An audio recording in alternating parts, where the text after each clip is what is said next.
Good morning, students. JEE 2024 current electricity சாப்டர்ல 15 questions வரையும் நேத்து கிளாஸ்ல டிஸ்கஸ் பண்ணிருக்கோம். இன்னைக்கு நாம 16th questionல இருந்து ஸ்டார்ட் பண்ணலாம்.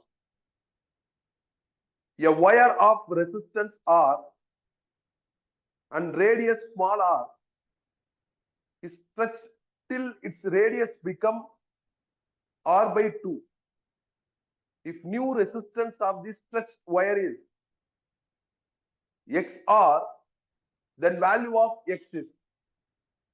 ஒரு வயரோட ரெசிஸ்டன்ஸ் ஆறுட்டாங்க, ரேடியஸ் ஸ்மால் ஆர்னு சொல்லியிருக்காங்க, அதை ஸ்ட்ரெச் பண்றாங்க. சப்போஸ் இப்ப இதுதான் இந்த ஒயர்னு வச்சுக்கோங்களேன், இதை ஸ்ட்ரெச் பண்றாங்கன்னா இழுக்கிறாங்கன்னா இருக்கும். இழுத்தாங்கன்னா இந்த ரேடியஸ் என்ன ஆயிரும்னா குறையும், ஆர் பை 2 குறையுதுங்கிறாங்க. அப்ப ரெசிஸ்டன்ஸ் உங்களுக்கு வந்து எக்ஸ் இன்டு கேபிட்டல் ஆர். அப்ப எக்ஸ் என்ன அப்படின்னு கால்குலேட் பண்ண சொல்லியிருக்காங்க. ரெசிஸ்டன்ஸ், ஒயர், லென்த், ரேடியஸ் அப்படியெல்லாம் வந்துருச்சுன்னா நாம ரெசிஸ்டன்ஸோட டிசைன் ஃபார்முலா யூஸ் பண்ணலாம். R is equal to rho L by A. இத ரெண்டா ஸ்பிளிட் பண்றாங்க. அட்டெம்ப்ட் 1ல ரெசிஸ்டன்ஸ் R, அட்டெம்ப்ட் 2ல x into R ன்ட்டாங்க. ரெண்டு அட்டெம்ப்ட்லயும் ஒரே மெட்டீரியல் தான். மெட்டீரியல் மாறலைன்னா ரெசிஸ்டிவிட்டி மாறாது. அப்ப ரோ கான்ஸ்டன்ட். ஏரியாவுக்கு பதில் நம்ம ரேடியஸ் ஆஃபர் ஆயிருந்ததுன்னா பை ஆர் ஸ்கொயர்னு மாத்திக்கலாம். ரேடியஸ் இல்லைன்னா ஏரியானே வச்சுக்கலாம். சோ அப்ப அவங்க கிவன்ல ரேடியஸ் பத்தி பேசி இருக்கிறதுனால நான் ஏரியாவுக்கு பதில் ஏரியா ஆஃப் கிராஸ் செக்ஷன், இப்ப இதுதான் ஒயர்னா ஏரியா ஆஃப் கிராஸ் செக்ஷன் உங்களுக்கு சர்க்கிள் மாதிரி இருக்கு. அப்ப நாங்க பை ஆர் ஸ்கொயர்னு என்ன பண்ணிக்கலாம்னா மாத்திக்கலாம். இப்ப டேட்டா ஃபில் பண்ணுங்க. பை கான்ஸ்டன்ட், ரெண்டு பக்கமும் பை அப்படியே எழுதிட்டா. அட்டெம்ப்ட் 1ல ஒயரோட ரேடியஸ் ஆர், அட்டெம்ப்ட் 2ல ஸ்ட்ரெச் பண்ணதுனால ஒயரோட ரேடியஸ் உங்களுக்கு என்ன ஆகுது அப்படின்னா ஆர் பை 2 மாறுது. அப்ப ஆர் பை 2 ஹோல் ஸ்கொயர்னு வந்துடும். அட்டெம்ப்ட் 1ல ஒயரோட லென்த் எல்னு போட்டுக்கிறான். ஸ்ட்ரெச் பண்ணா ஒயர் எலாங்கேட் ஆயிரும், அப்ப லென்த் இன்க்ரீஸ் ஆயிரும். அப்ப அட்டெம்ப்ட் 2ல லென்த் எவ்வளவுன்னு தெரியல, அதனால எல் டேஷ்னு போட்டுக்கிறான். நீங்க லென்த் கொடுக்கல, அதனால எல்னு போட்டக்கூடாது. ஸ்ட்ரெச் பண்ணா லென்த்தும் ரேடியஸும் லென்த்தும் ஏரியாவும் மாறும். ஒரு டேட்டா இருந்தா போதும், இன்னொரு டேட்டாவை கண்டுபிடிச்சிடலாம். ஏன்னா நீங்க ஸ்ட்ரெச் பண்ணி இருக்கிறது ஒயரை, ஒயர் சாலிட், சாலிடை நீங்க இழுத்தாலும் கம்ப்ரஸ் பண்ணாலும் நெட் வால்யூம் சேஞ்ச் ஆகாது. அப்போ ஒயரோட இனிஷியல் வால்யூமும் ஒயரோட ஃபைனல் வால்யூமும் equal.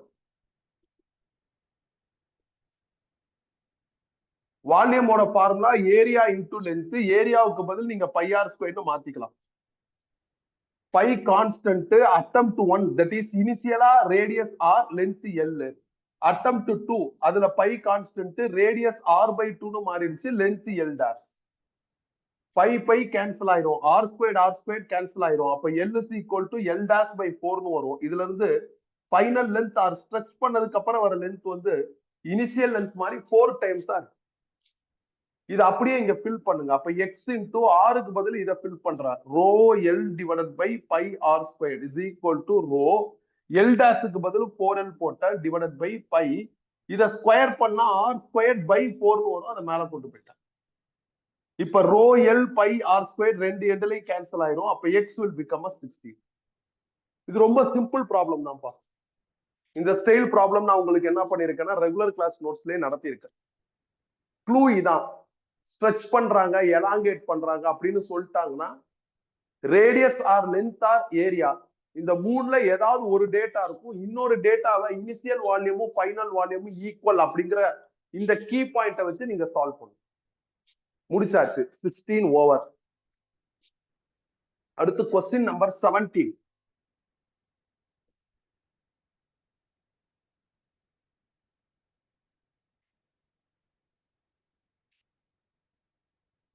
The resistance of wire at 0 degree Celsius, 100 degree Celsius and T degree Celsius is found to be 10 ohm, 10.2 ohm, 10.95 ohm respectively.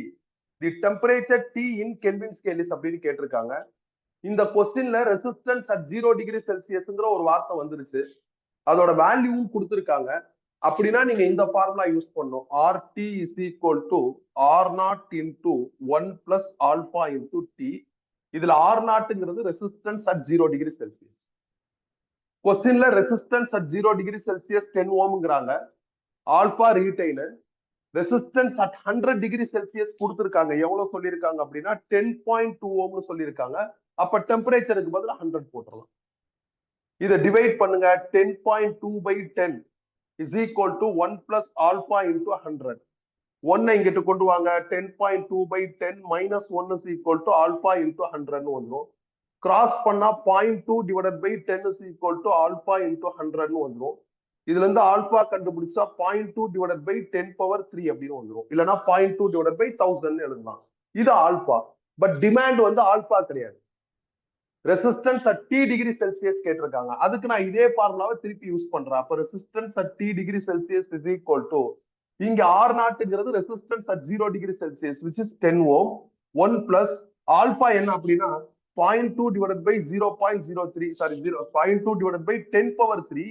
Temperature கொடுக்கல, ரெசிஸ்டன்ஸ் கொடுத்திருக்காங்க. Resistance at T degree Celsius எவ்வளவு சொல்லியிருக்காங்கன்னா 10.95 சொல்லியிருக்காங்க. அவ்வளவுதான். 0 degree செல்சியஸ்ல resistance இருக்கு, 100 degree செல்சியஸ்ல resistance இருக்கு, T டிகிரி செல்சியஸ்ல ரெசிஸ்டன்ஸ் இருக்கு. அந்த T என்னன்னு கால்குலேட் பண்ண சொல்றாங்க. 0 and 100 யூஸ் பண்ணி நான் ஆல்பா எடுத்துட்டேன். அந்த ஆல்பாவை அதுல ஃபில் பண்ணி நான் T கண்டுபிடிச்சிருவேன். இப்படிதான் ஃபாலோ பண்ணும். இதுதான் நேத்து கிளாஸ்லயே நான் உங்களுக்கு சொல்லியிருந்தேன். If they offer resistance at 0 degree Celsius, இதே ரெசிஸ்டன்ஸ் அட் 0 டிகிரி செல்சியஸ் இல்லாம resistance at some random temperature கொடுத்துருக்காங்கன்னா அப்போ கொஞ்சம் ஸ்டைல் என்ன ஆகும்னா மாறும். அடுத்த ப்ராப்ளமே அந்த ஸ்டைல்ல தான் வருது. இவங்க ரெண்டையுமே பண்ணிருக்காங்கப்பா.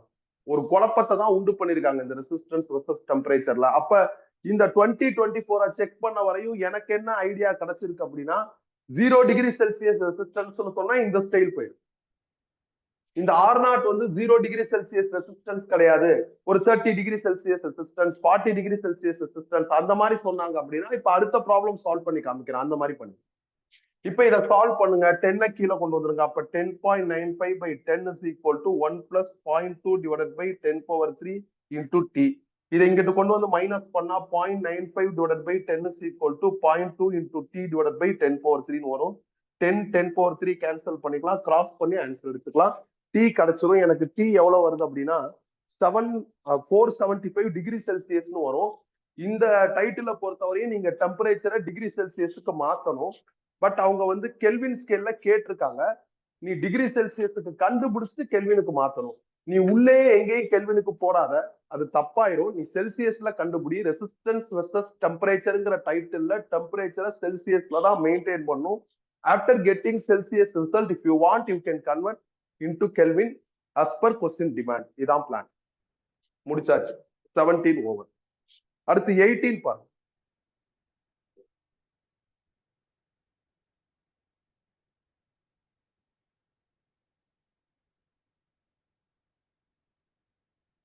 என்னோட இந்த ஃபார்முலால R0ங்கிறது ரெசிஸ்டன்ஸ் அட் 0 டிகிரி செல்சியஸ். இப்ப அடுத்த ஃபார்முலால நான் இப்படி எழுதுறேன். இதுல resistance at some reference temperature இந்த மாதிரி வரும். அப்படின்னா இங்க சேஞ்ச் இன் டெம்பரேச்சர் போடுற மாதிரி இருக்கும். ஃபார் எக்ஸாம்பிள் இப்ப 30 டிகிரி செல்சியஸ்ல ரெசிஸ்டன்ஸோட வேல்யூ R0, 50 டிகிரி செல்சியஸ்ல ரெசிஸ்டன்ஸ் வேல்யூ கேட்டாங்கன்னா இங்க சேஞ்ச் இன் டெம்பரேச்சர் 20 டிகிரி செல்சியஸ்னு போடுற மாதிரி வரும். ஸோ இதே வந்து நீங்க ரெசிஸ்டன்ஸ் அட் 0 டிகிரி செல்சியஸ்னு R0 பிக் பண்ணிட்டீங்கன்னா அப்ப சிம்பிளி டெம்பரேச்சர் வரும். சேஞ்ச் இன் டெம்பரேச்சர்ல ஒரு டெம்பரேச்சர் 0ங்கிறதுனால சிம்பிளி டெம்பரேச்சர் வரும். கிவன்ல இது ஹைலைட் ஆயிருந்ததுன்னா இதுக்குள்ள போ. அவங்க கொடுத்திருக்கிற டேட்டா வச்சு டபுள் சிச்சுவேஷன் டெவலப் பண்ற மாதிரி வரும். சால்வ் பண்ணி தேவையான ரிசல்ட்டை அப்டைன் பண்ணிக்கோ. கிவன்ல இந்த R0 வந்து resistance at some reference temperature அப்படிங்கிற மாதிரி வந்துருச்சு அப்படின்னா இதுக்குள்ள போய் இப்ப நான் அடுத்த ப்ராப்ளம் டீல் பண்றேன், உனக்கு புரிஞ்சிடும். At room temperature 27 degree Celsius the resistance of heating element is 50 ohm. The temperature coefficient of the material is 2.4 into 10 power minus 4 per degree Celsius. The temperature of the element when the resistance is 62 ohm. அதாவது என்ன சொல்றாங்கன்னா 27 degree செல்சியஸ்ல resistance 50 ஓம். அந்த resistance value 62 ஓமா rice ஆகுது. அப்ப temperature என்னன்னு கேட்டிருக்காங்க. இப்ப அவங்க கொடுக்குற அந்த ஃபர்ஸ்ட் ரெசிஸ்டன்ஸோட டெம்பரேச்சர் வந்து 0வா இல்ல, 27 டிகிரி செல்சியஸா இருக்கு. சம் ரெஃபரன்ஸ் டெம்பரேச்சரா இருக்கு. அப்ப இதுக்குள்ள போயிருங்க. இந்த ஃபார்முலா படி ஆர்டி வந்து 62 ohm, R naught 50 ohm, 1 plus alpha 2 into 10 power minus 4 கொடுத்துட்டாங்க. சேஞ்ச் இன் டெம்பரேச்சரை ரீடைன் பண்ணிக்கிறேன். இதை இங்கிட்டு கொண்டு வந்துட்டா 62/50 is equal to 1 plus 2 into 10 power minus 4 into change in டெம்பரேச்சர்னு வரும். இதை இங்கிட்டு கொண்டு வந்து சிம்பிளிஃபை பண்ணா 12/50 is equal to 2 into 10 power minus 4 into change in டெம்பரேச்சர்னு வரும். 2ஐயும் 12ஐயும் கேன்சல் பண்ணா 6, 50 ரீடைன், 10 பவர் மைனஸ் 4 இங்க கொண்டு வந்துருங்க, is equal to change in temperature. இது மேல போயிருச்சுன்னா ஒரு ஒரு ஒரு 0வையும் 10 பவர் மைனஸ் 4ஐயும் கேன்சல் பண்ணி 10 பவர் மைனஸ் 3 ஆக்கி மேல கொண்டு போயிட்டா 1000 ஆயிரும் பை 5. இந்த 5ஐயும் 1000ஐயும் நம்ம கேன்சல் பண்ணலாம். அப்படின்னா எனக்கு 200ன்னு வரும். அப்ப சேஞ்ச் இன் டெம்பரேச்சர் எனக்கு எவ்வளவு வருது அப்படின்னா 1200 டிகிரி செல்சியஸ் வருது. சேஞ்ச் இன் டெம்பரேச்சர்னா final temperature minus initial temperature 27 is equal to 1200. இது அங்கிட்டு கொண்டு போயிட்டோம்னா ஃபைனல் டெம்பரேச்சர் 1227 டிகிரி செல்சியஸ் வந்துடும். இதான் ஆன்சர். முடிஞ்சிருச்சு.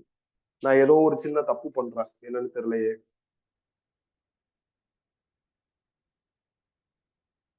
ஏதோ ஒரு கால்குலேஷன் தப்பு பண்றேன். 2 இல்ல 2.4 தப்பா எழுதிட்டேன். 2.4. அப்ப கால்குலேஷன் மாறும். ஆல்பா வேல்யூ 2.4 இருக்கு.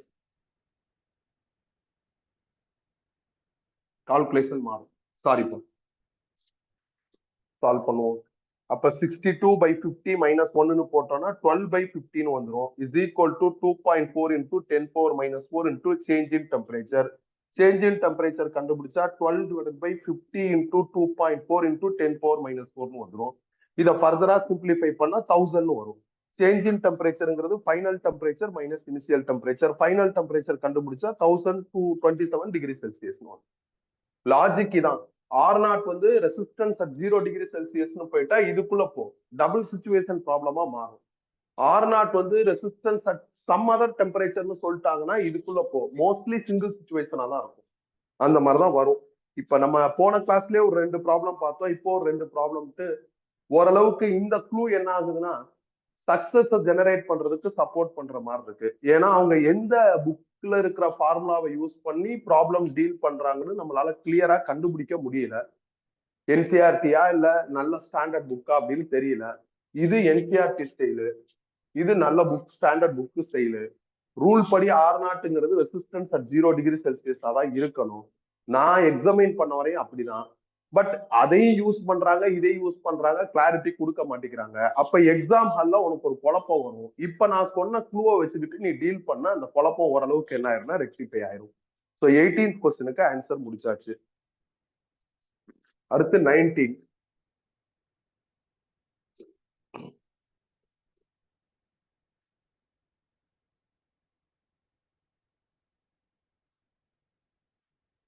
To determine the resistance R of a wire, a circuit is designed below. The VI characteristics curve for this circuit is plotted for voltmeter and the ammeter readings are shown in figure. The value of R is dash ohm அப்படின்னு கேட்டிருக்காங்க. அவங்க ஒரு circuit கொடுத்திருக்காங்க. நானும் அந்த சர்க்கியூட்டை draw பண்ணிக்கிறேன். இதுல 2 resistance பேரலா இருக்கு. ஒரு ரெசிஸ்டன்ஸ் 6 ஓம், ஒரு resistance 10 kilo ohm.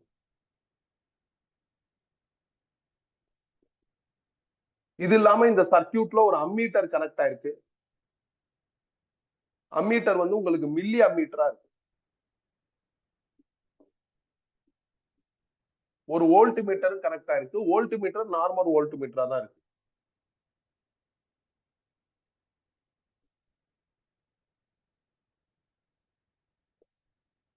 Volt மீட்டருக்கும் அம்மீட்டருக்குள்ள graph கொடுத்திருக்காங்க. ஹரிசாண்டல் ஆக்சிஸ்ல வோல்டேஜ் இன் வோல்ட்லயும் வெர்டிக்கல் ஆக்சிஸ்ல உங்களுக்கு கரண்ட் இன் மில்லி ஆம்பியர்லயும் ஆஃபர் பண்ணிருக்காங்க. கிராஃப் லீனியரா இருக்கு. சில டேட்டாவும் ஆஃபர் பண்ணிருக்காங்க. கண்டிப்பா கிராஃப் கொடுத்தாங்கன்னா டேட்டா கொடுத்துதான் ஆகணும். டேட்டா ஆஃபர் பண்ணிருக்காங்க. லீனியரா இருந்தா பெரிய ரிலாக்ஸ், நான் லீனியரா இருந்தா தான் கொஞ்சம் கவனமா இருக்கணும். லீனியரா இருந்தா பெரிய ரிலாக்ஸ். ரெசிஸ்டன்ஸுக்கான கிராஃப் தான் வரைஞ்சிருக்காங்க. அப்போ ஓம்ஸ் லா ஃபார் ரெசிஸ்டன்ஸ் வந்து லீனியரா தான் இருக்கும். அதனால கிராஃப் லீனியரா இருக்கிறதுல ஒன்றும் பெரிய ஆச்சரியம் கிடையாது. இப்ப இந்த ஆர் வேல்யூ கேட்கிறாங்க. ஆக்சுவலா இந்த சர்க்கியூட்ல இந்த ரெண்டு ரெசிஸ்டன்ஸும் பேரலா இருக்கு.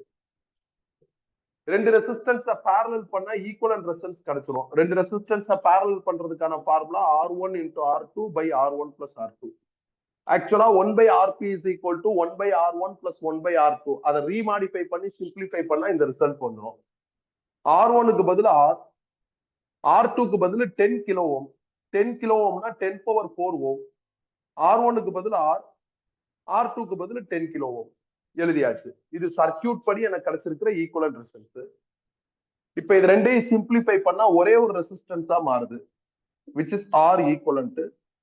இதோட ஒரு வோல்ட் மீட்டரும் ஒரு அம்மீட்டரும் ஒரு வேரியபிள் பேட்டரியும் கனெக்ட் ஆயிருக்கு. அப்ப இந்த கிராஃப் யாரோடதுன்னா இந்த சர்க்கியூட்டோடது.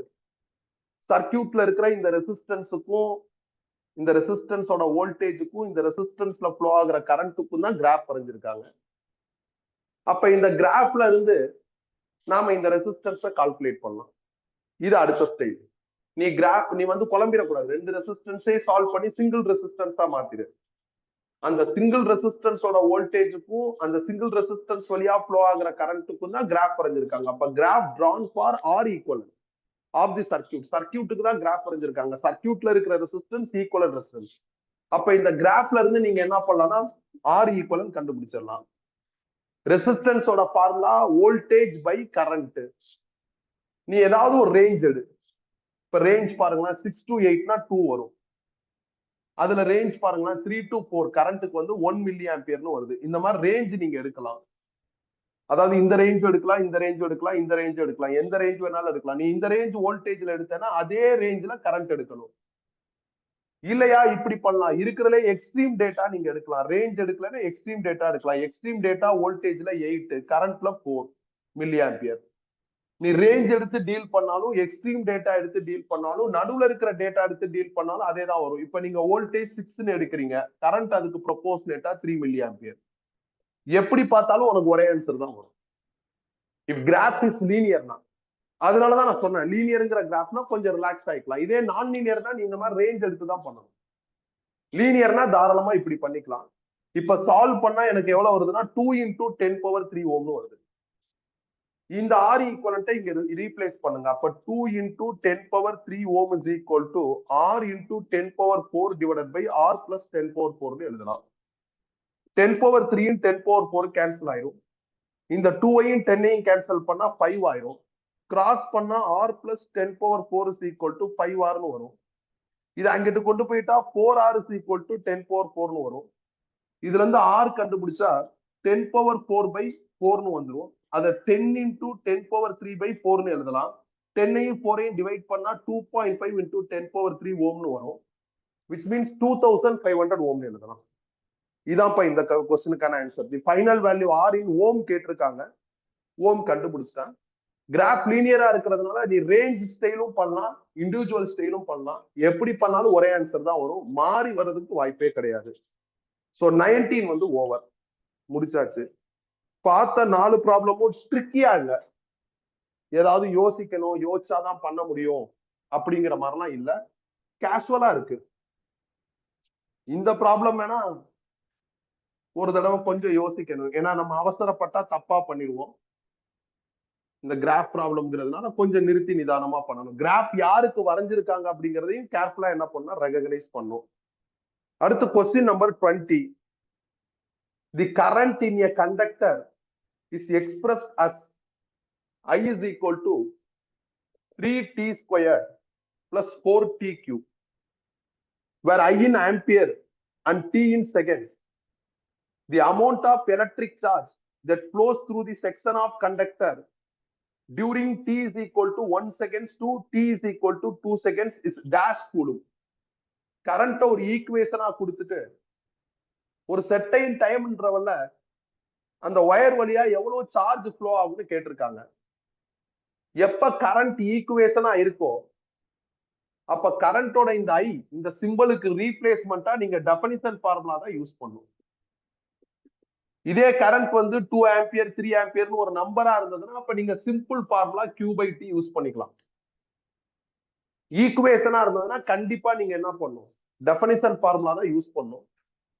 கிராஸ் பண்ணா dq is equal to உங்களுக்கு என்ன ஆகும்னா 3t² plus 4t² sorry 3t² plus 4t cube into dt ன்னு வந்துரும்.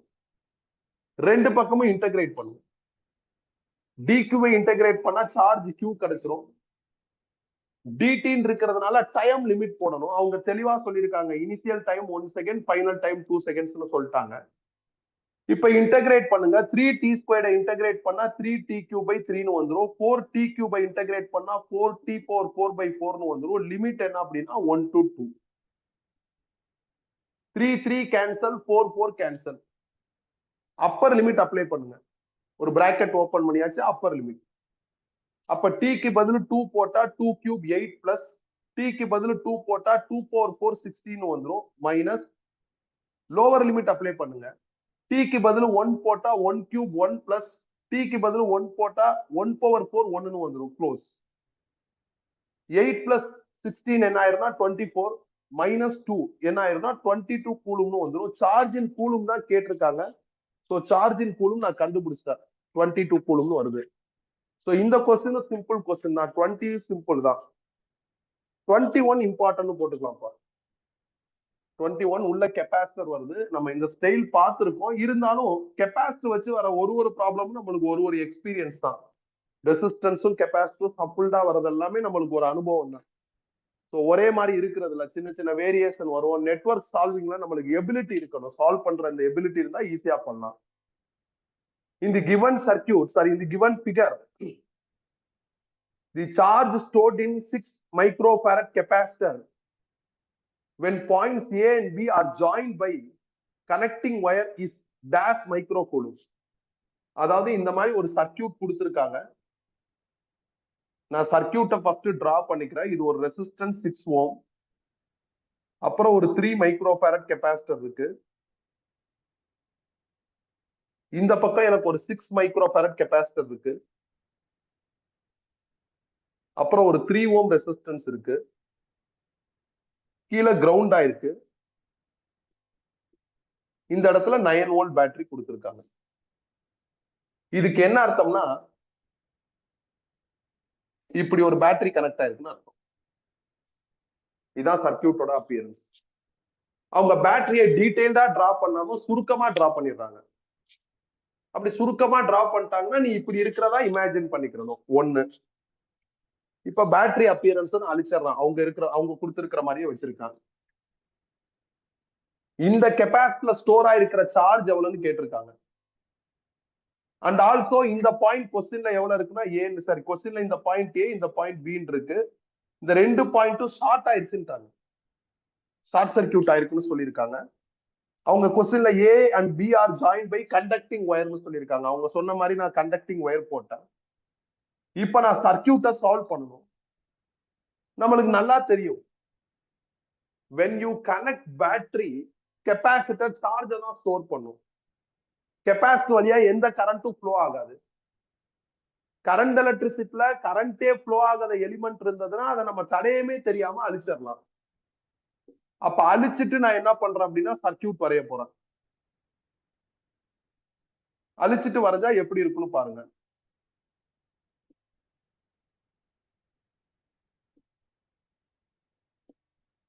இது நான் அழிச்சிட்டு வரைஞ்சிருக்கிற circuit.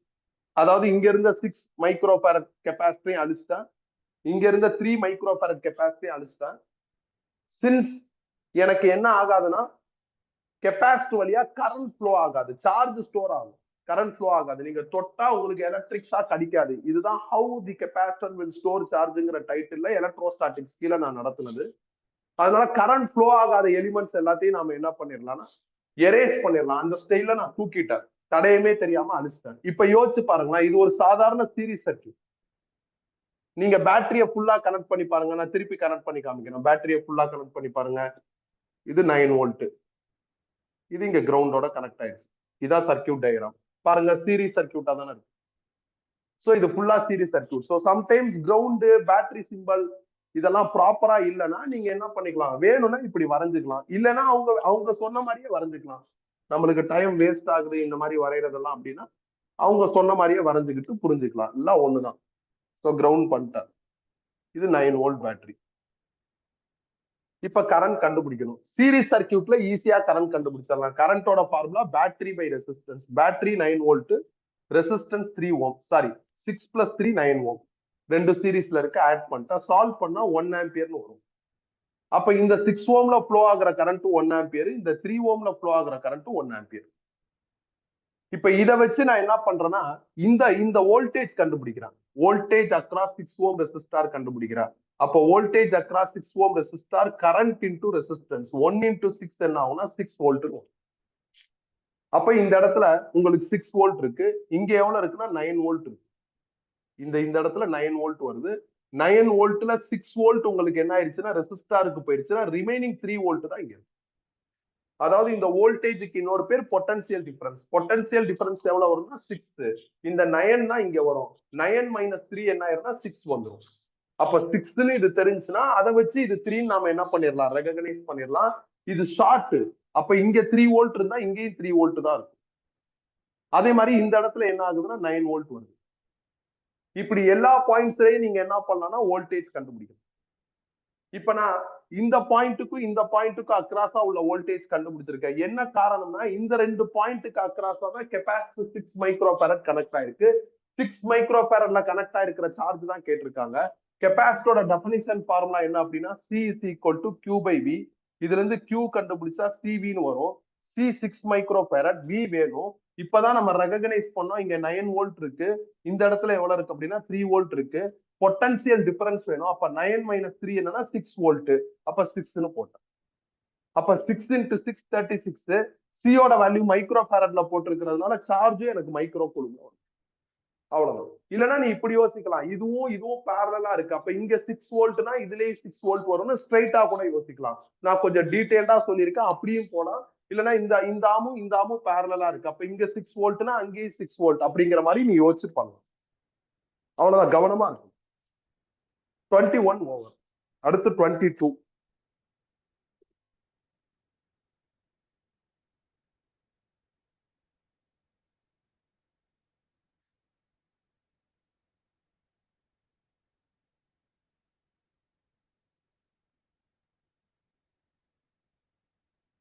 Equivalent resistance of the following network is dash ohm. ஒரு பெரிய நெட்வொர்க் கொடுத்திருக்காங்க, ஈக்குவலன்ட் ரெசிஸ்டன்ஸ் கேட்டிருக்காங்க.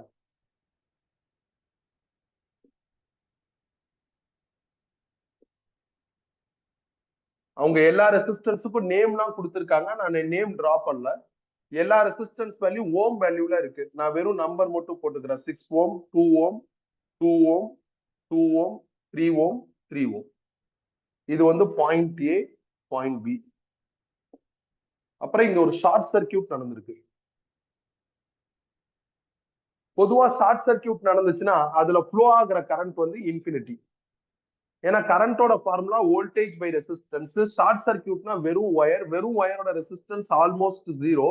அப்ப V/0 இன்ஃபினிட்டி ஆயிரும். அப்ப ஷார்ட் சர்க்கியூட் எங்க நடந்திருந்தாலும் அங்க infinity amount of current flow ஆகும். இன்ஃபினிட்டி போக மிச்ச கரண்ட் இருந்தாதான் இதுல ஃப்ளோ ஆகும். Infinity undefined. அப்ப எல்லா கரண்ட்டும் இதுலதான் ஃப்ளோ ஆகும். அப்போ எந்த கரண்ட்டும் 6 ஓம்ல ஃப்ளோ ஆகாது. அப்ப 6 ஓம்ல ஃப்ளோ ஆகுற கரண்ட் வந்து 0 ஆம்பியர். கரண்ட் எலக்ட்ரிசிட்டி ரூல் படி 0 ஆம்பியர் கரண்ட் இருக்கிற இந்த ஆம நீங்க தடையமே தெரியாம அழிச்சிடலாம். அழிச்சிட்டு சர்க்கியூட் வரீங்க, அப்ப என்ன ஆகுது, ஒரு 2 ஓம் இருக்கு, இங்க ஒரு 2 ஓம் இருக்கு, இந்த இடத்துல ஒரு 2 ஓம் இருக்கு, இங்க ஒரு 3 ஓம் இருக்கு, இங்க ஒரு 3 ஓம் இருக்கு, அப்புறம் ஏபின்னு 2 பாயிண்ட் இருக்கு. நான் ரெகுலர் கிளாஸ்லயே ஸ்விட்ச் வச்சு ஒரு ப்ராப்ளம் டீல் பண்ணிருப்பேன். அதுல இந்த ஷார்ட் சர்க்கியூட் பத்தி எக்ஸ்பிளைன் பண்ணிருப்பான். பொதுவா ஷார்ட் சர்க்கியூட் வந்து ஒரு எலிமெண்ட்டுக்கு பேரலா வந்துச்சுன்னா அந்த எலிமெண்ட் வேலை செய்யாது, அந்த எலிமெண்ட்ல கரண்டே பாஸ் ஆகாது. இது செமிகண்டக்டர்ல கூட ஒரு ப்ராப்ளத்துல நடத்திருப்பான், டயோடு வச்சு ஒரு ப்ராப்ளத்துல நடத்திருப்பான். சோ இது நல்லா ஞாபகம் இருந்ததுன்னா இதை ஈஸியா பண்ணிடலாம். இப்ப அடுத்து என்ன, அடுத்து நீங்க சால்வ் பண்ண வேண்டியதுதான். எனக்கு வந்து கிளியரா புரியுது இது ரெண்டும் பேரலல் அப்படின்னு கிளியரா புரியுது. உனக்கு புரியலன்னா நீ சிஸ்டமேட்டிக்கா அப்ரோச் பண்ணு. எப்படி அப்ரோச் பண்ணும், equivalent resistance between A and B னா ஏல இருந்தா கரண்ட் வருதுன்னு அர்த்தம். வந்த கரண்ட் ரெண்டா பிரியுது. திருப்பி இந்த கரண்ட் வந்து ரெண்டா பிரியுது. திருப்பி இந்த கரண்ட் வந்து உங்களுக்கு என்ன ஆகுது அப்படின்னா ரெண்டா பிரியுது. இப்ப இந்த இடத்துல பாருங்களேன், கரண்ட் ரெண்டா பிரியுதா? கரண்ட் ரெண்டா பிரியுதுன்னா பேரலலுக்கான ஃபர்ஸ்ட் கண்டிஷன் சாட்டிஸ்ஃபை ஆகுதுன்னு அர்த்தம். செகண்ட் கண்டிஷன் ஆகுதான்னு பாருங்க. இந்த 2 ஓமுக்கு 3 ஓமுக்கு பிகினிங் கரெக்டா இருக்கு. 2 ஓமுக்கு 3 ஓமுக்கு எண்ட் வேற வேற இடத்துல இருக்கு. அப்ப இந்த 2 ஓமும் 3 ஓமும் பேரலல் கிடையாது. அதனால நீ திருப்பி அந்த எக்ஸ்ட்ரா கரண்ட், அதாவது சாரி ஸ்பிளிட்டான கரண்ட் எடுத்துக்கிட்டு ஃபர்தரா டிராவல் பண்ணு. ஃபர்தரா டிராவல் பண்ணி இந்த இடத்துல வந்து கரண்ட் ரெண்டா பிரியுது. கரண்ட் ரெண்டா பிரியுதுன்னா பேரலலுக்கான ஃபர்ஸ்ட் கண்டிஷன் சாட்டிஸ்ஃபை ஆயிடுச்சுன்னு அர்த்தம். செகண்ட் கண்டிஷன் ஆகுனாலும் பாருங்க ஆகுது. இந்த ரெண்டு 2 ஓமுக்கு பிகினிங் கரெக்டா இந்த இடத்துல இருக்கு. ஒரு 2 ஓமுக்கு எண்ட் இங்க இருக்கு, இன்னொரு 2 ஓமுக்கு எண்ட் இங்க இருக்கு. எக்ஸ்ட்ரா ஒயர் போட்டு இங்க ஜாயின் பண்ணியாச்சு. எக்ஸ்ட்ரா ஒயர் இந்த மாதிரி எவ்வளவு வேணாலும் போட்டுக்கலாம்னு சொல்லியிருக்காங்க. அப்ப இந்த ரெண்டு 2 ஓமும் பேரலல். 2ஐயும் 2ஐயும் பேரலல் பண்ணா உங்களுக்கு 1 ஓம் ஆயிரும். அதை நான் டிரா பண்ணிட்டேன். அடுத்து இந்த 2 ஓம் நான் டிஸ்டர்ப் பண்ணலாம், அப்படியே ரீடைன் பண்றேன். இந்த ரெண்டு 3 ஓமையும் நான் அப்படியே ரீடைன் பண்றேன். திருப்பி ஏபி. பொதுவா equivalent resistance between A and பின்ட்டு இந்த மேஜர் டெர்மினல் இந்த பக்கம் இருந்ததுன்னா நெட்வொர்க் இப்படி சால்வ் ஆகும். மேஜர் டெர்மினல் இந்த பக்கம் இருந்ததுன்னா நெட்வொர்க் இப்படி சால்வ் ஆகும். நீ வேணா செக் பண்ணி பாரு. இப்ப திருப்பி நீ ஃப்ரெஷ்ஷா ஸ்டார்ட் பண்ணி, எனக்கு தெரியுது இது ரெண்டு எப்படி இருக்குன்னா சீரீஸ்ல இருக்குன்னு தெரியுது. உனக்கு டவுட்டா இருந்தா நீ ப்ராப்பரா வா. சோ இங்க இருந்து கரண்ட் எடுத்துட்டு வா, ரெண்டா பிரியுது. திருப்பி அந்த கரண்ட் வந்து ரெண்டா பிரியுது. சோ இந்த பாயிண்ட்ல உங்களுக்கு என்ன ஆகுது அப்படின்னா கரண்ட் ரெண்டா ஸ்பிளிட் ஆகுது. அப்ப பேரலலுக்கான ஃபர்ஸ்ட் கண்டிஷன் சாட்டிஸ்ஃபை ஆகுதுன்னு அர்த்தம். செகண்ட் கண்டிஷன் ஆகல பாருங்க. இந்த 2 ஓமுக்கு 3 ஓமுக்கு பிகினிங் கரெக்டா இருக்கு, எண்டு வேற வேற இடத்துல. அப்ப நீங்க ஸ்பிளிட்டான கரண்ட்டை வச்சுக்கிட்டு டிராவல் பண்ணும். அப்ப இதுல என்ன கரண்ட் ஃப்ளோ ஆகுதோ அதே கரண்ட் தான் இதுல ஃப்ளோ ஆகுது. அப்ப இது ரெண்டும் சீரீஸ். சீரீஸ்னா நீங்க ஆட் பண்ணி 3 ஓம்னு போட்டுக்கலாம். அந்த 3 ஓமை நீங்க இங்கேயும் வரையலாம், இங்கேயும் வரையலாம். நான் இந்த இடத்துல வரையறேன் 3 ஓம். அப்புறம் இந்த 3 ஓம், இந்த 3 ஓம்னா டிஸ்டர்ப் பண்ணல, அப்படியே ரீடைன் பண்றேன். இது டெர்மினல் ஏ, இது terminal B. Now it is well clear. 3 ஓமும் பேரலலா இருக்கு. அப்ப ஃபைனல் ஆன்சர் என்ன? 1/Rp is equal to 1/R1க்கு பதில் 3, R2க்கு பதில் 3, R3க்கு பதில் 3. அப்ப 3/3ன்னு வரும். இதுல இருந்து Rp கண்டுபிடிச்சா 1 ஓம்னு வந்துடும். இதான் ஆன்சர். நல்லா ஸ்மார்ட்டா இருந்தா கண்ணால பார்த்தே சால்வ் பண்ணிட்டு போயிடலாம். நான் கண்ணால பார்த்து தான் சால்வ் பண்ணேன். ஏன்னா சாதாரணமா ஈக்குவலன்ட் ரெசிஸ்டன்ஸ் தான் கேட்டிருக்காங்க. இதுல கரண்ட் த்ரூ ஈச் ரெசிஸ்டார் கேட்டிருந்தா இப்ப நான் உனக்கு எப்படி எக்ஸ்பிளைன் பண்ணணும் அதே மாதிரி வந்திருப்பேன். ஏன்னா கரண்ட் த்ரூ ஈச் ரெசிஸ்டார் கேட்டா நம்ம ஃபார்வர்ட்ல சால்வ் பண்ணிட்டு ரிவர்ஸ் வரும்.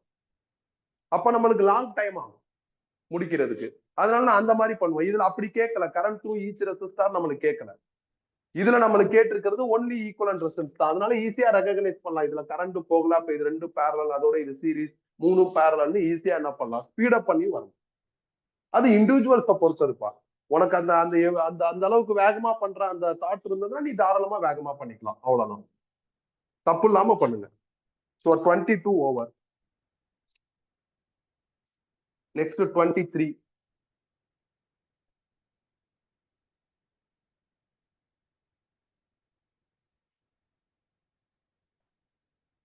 In the given circuit, the terminal potential difference of the cell is. ஒரு சர்க்கியூட் கொடுத்திருக்காங்க. ஒரு 3 வோல்ட் பேட்டரி இருக்கு. அதோட இன்டர்னல் ரெசிஸ்டன்ஸ் 1 ஓம். ரெண்டு 4 ஓம் பேரலலா கனெக்ட் ஆயிருக்கு.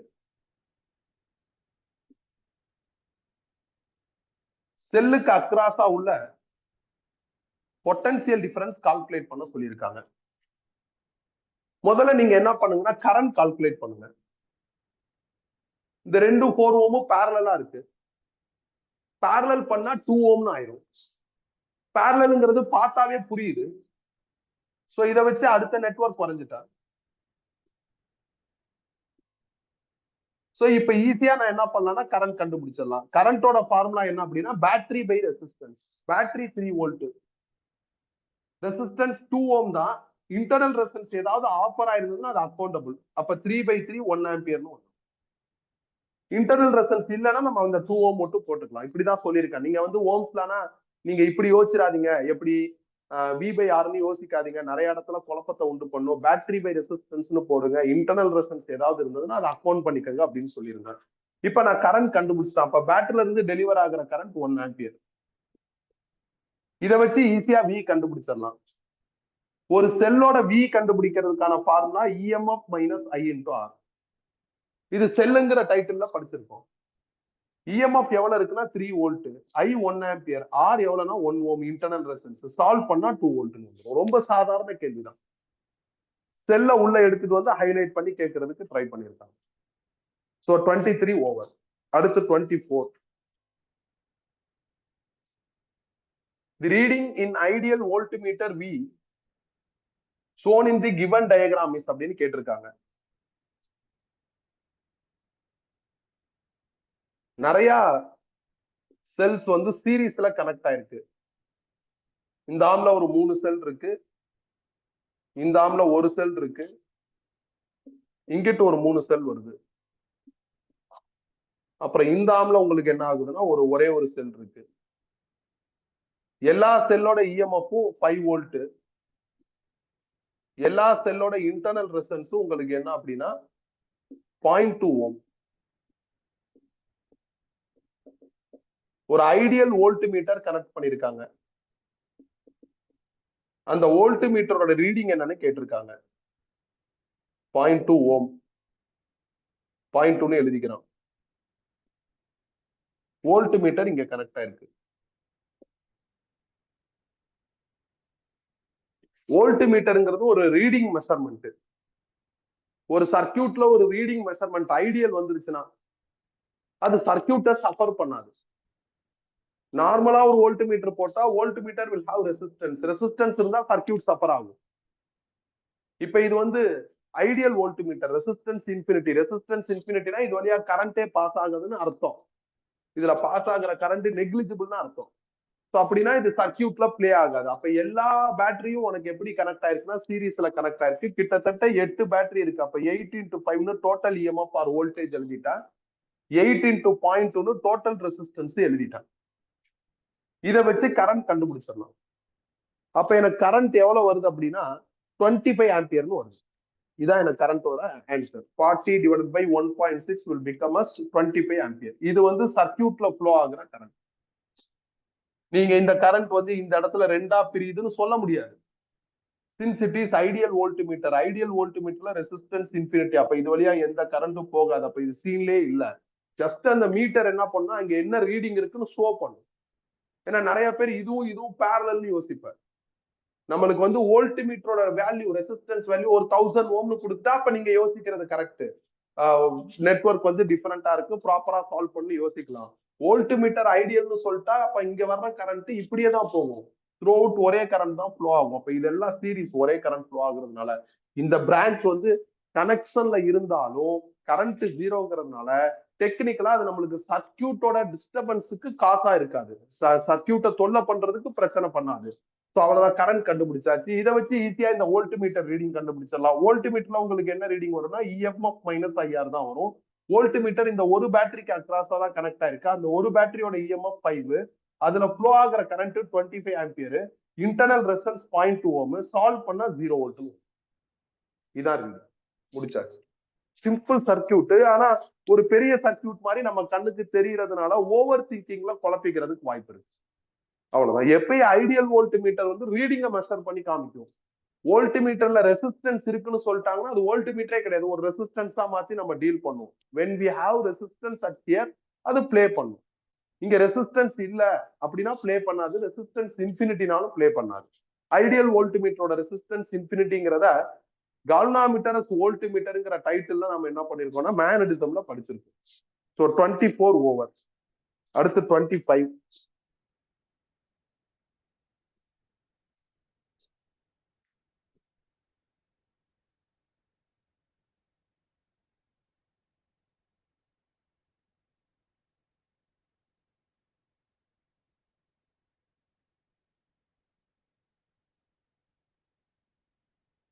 Three voltmeters all having different terminal resistance or different internal resistance are joined as shown in figure.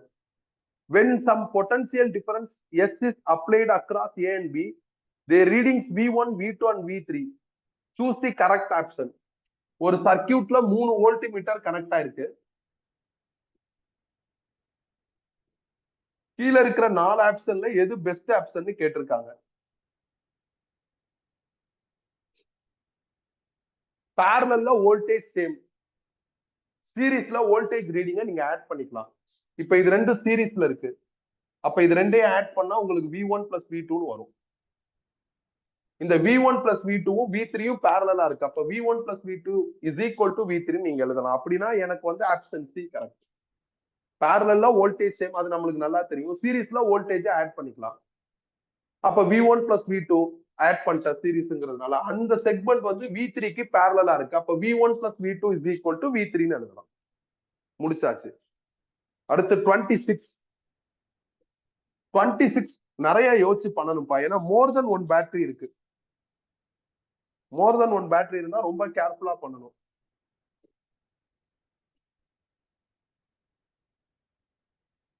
நான் first network வரைஞ்சுக்கிறேன்,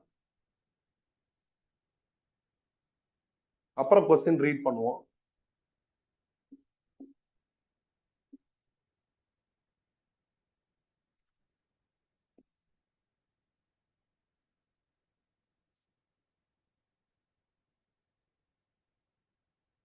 இதுதான் உங்க கொடுத்திருக்கிற நெட்வொர்க்.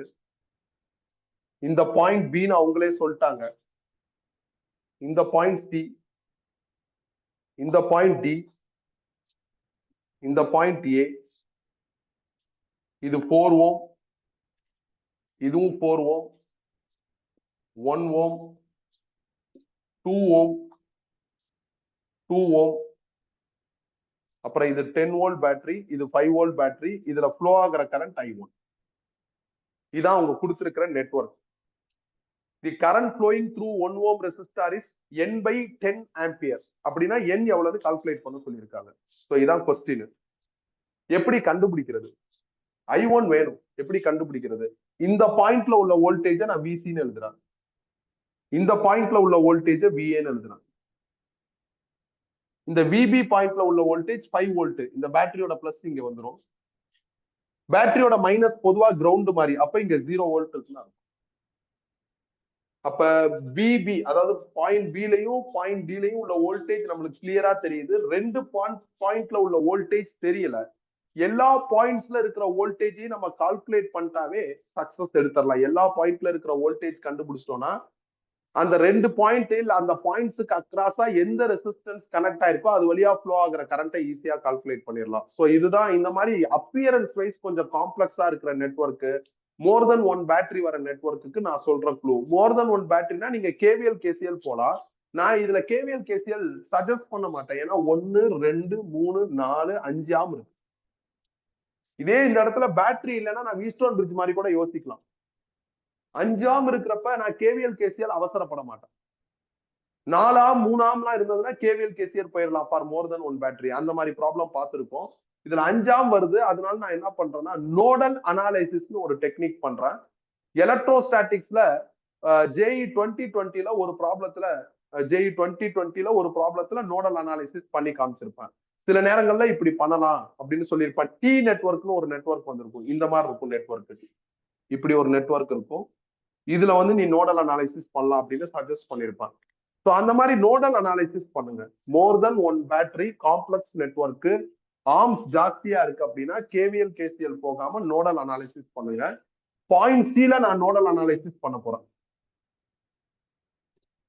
எப்படின்னா இங்க பாருங்களேன், இந்த பாயிண்ட்ல உள்ள வோல்டேஜ் VC. இப்ப இந்த பாயிண்ட் தான் ஹைலைட்டட். அப்ப VC இந்த பாயிண்ட்ல உள்ள வோல்டேஜ் 5. அப்ப VC minus 5/2 எழுதணும். அதாவது கரண்ட் கண்டுபிடிக்கணும். VC minus 5/2 plus. அடுத்து இந்த பாயிண்ட்ல உள்ள வோல்டேஜ் VC, இந்த பாயிண்ட்ல உள்ள வோல்டேஜ் 0. அப்ப VC minus 0/2 எழுதணும். VC minus 0/2 plus. இந்த பாயிண்ட்ல உள்ள வோல்டேஜ் VC, நடுவுல ஒரு பேட்டரி வேற இருக்கு. இந்த பேட்டரியில உள்ள வோல்டேஜ் எவ்வளவு அப்படின்னா 10 வோல்ட்.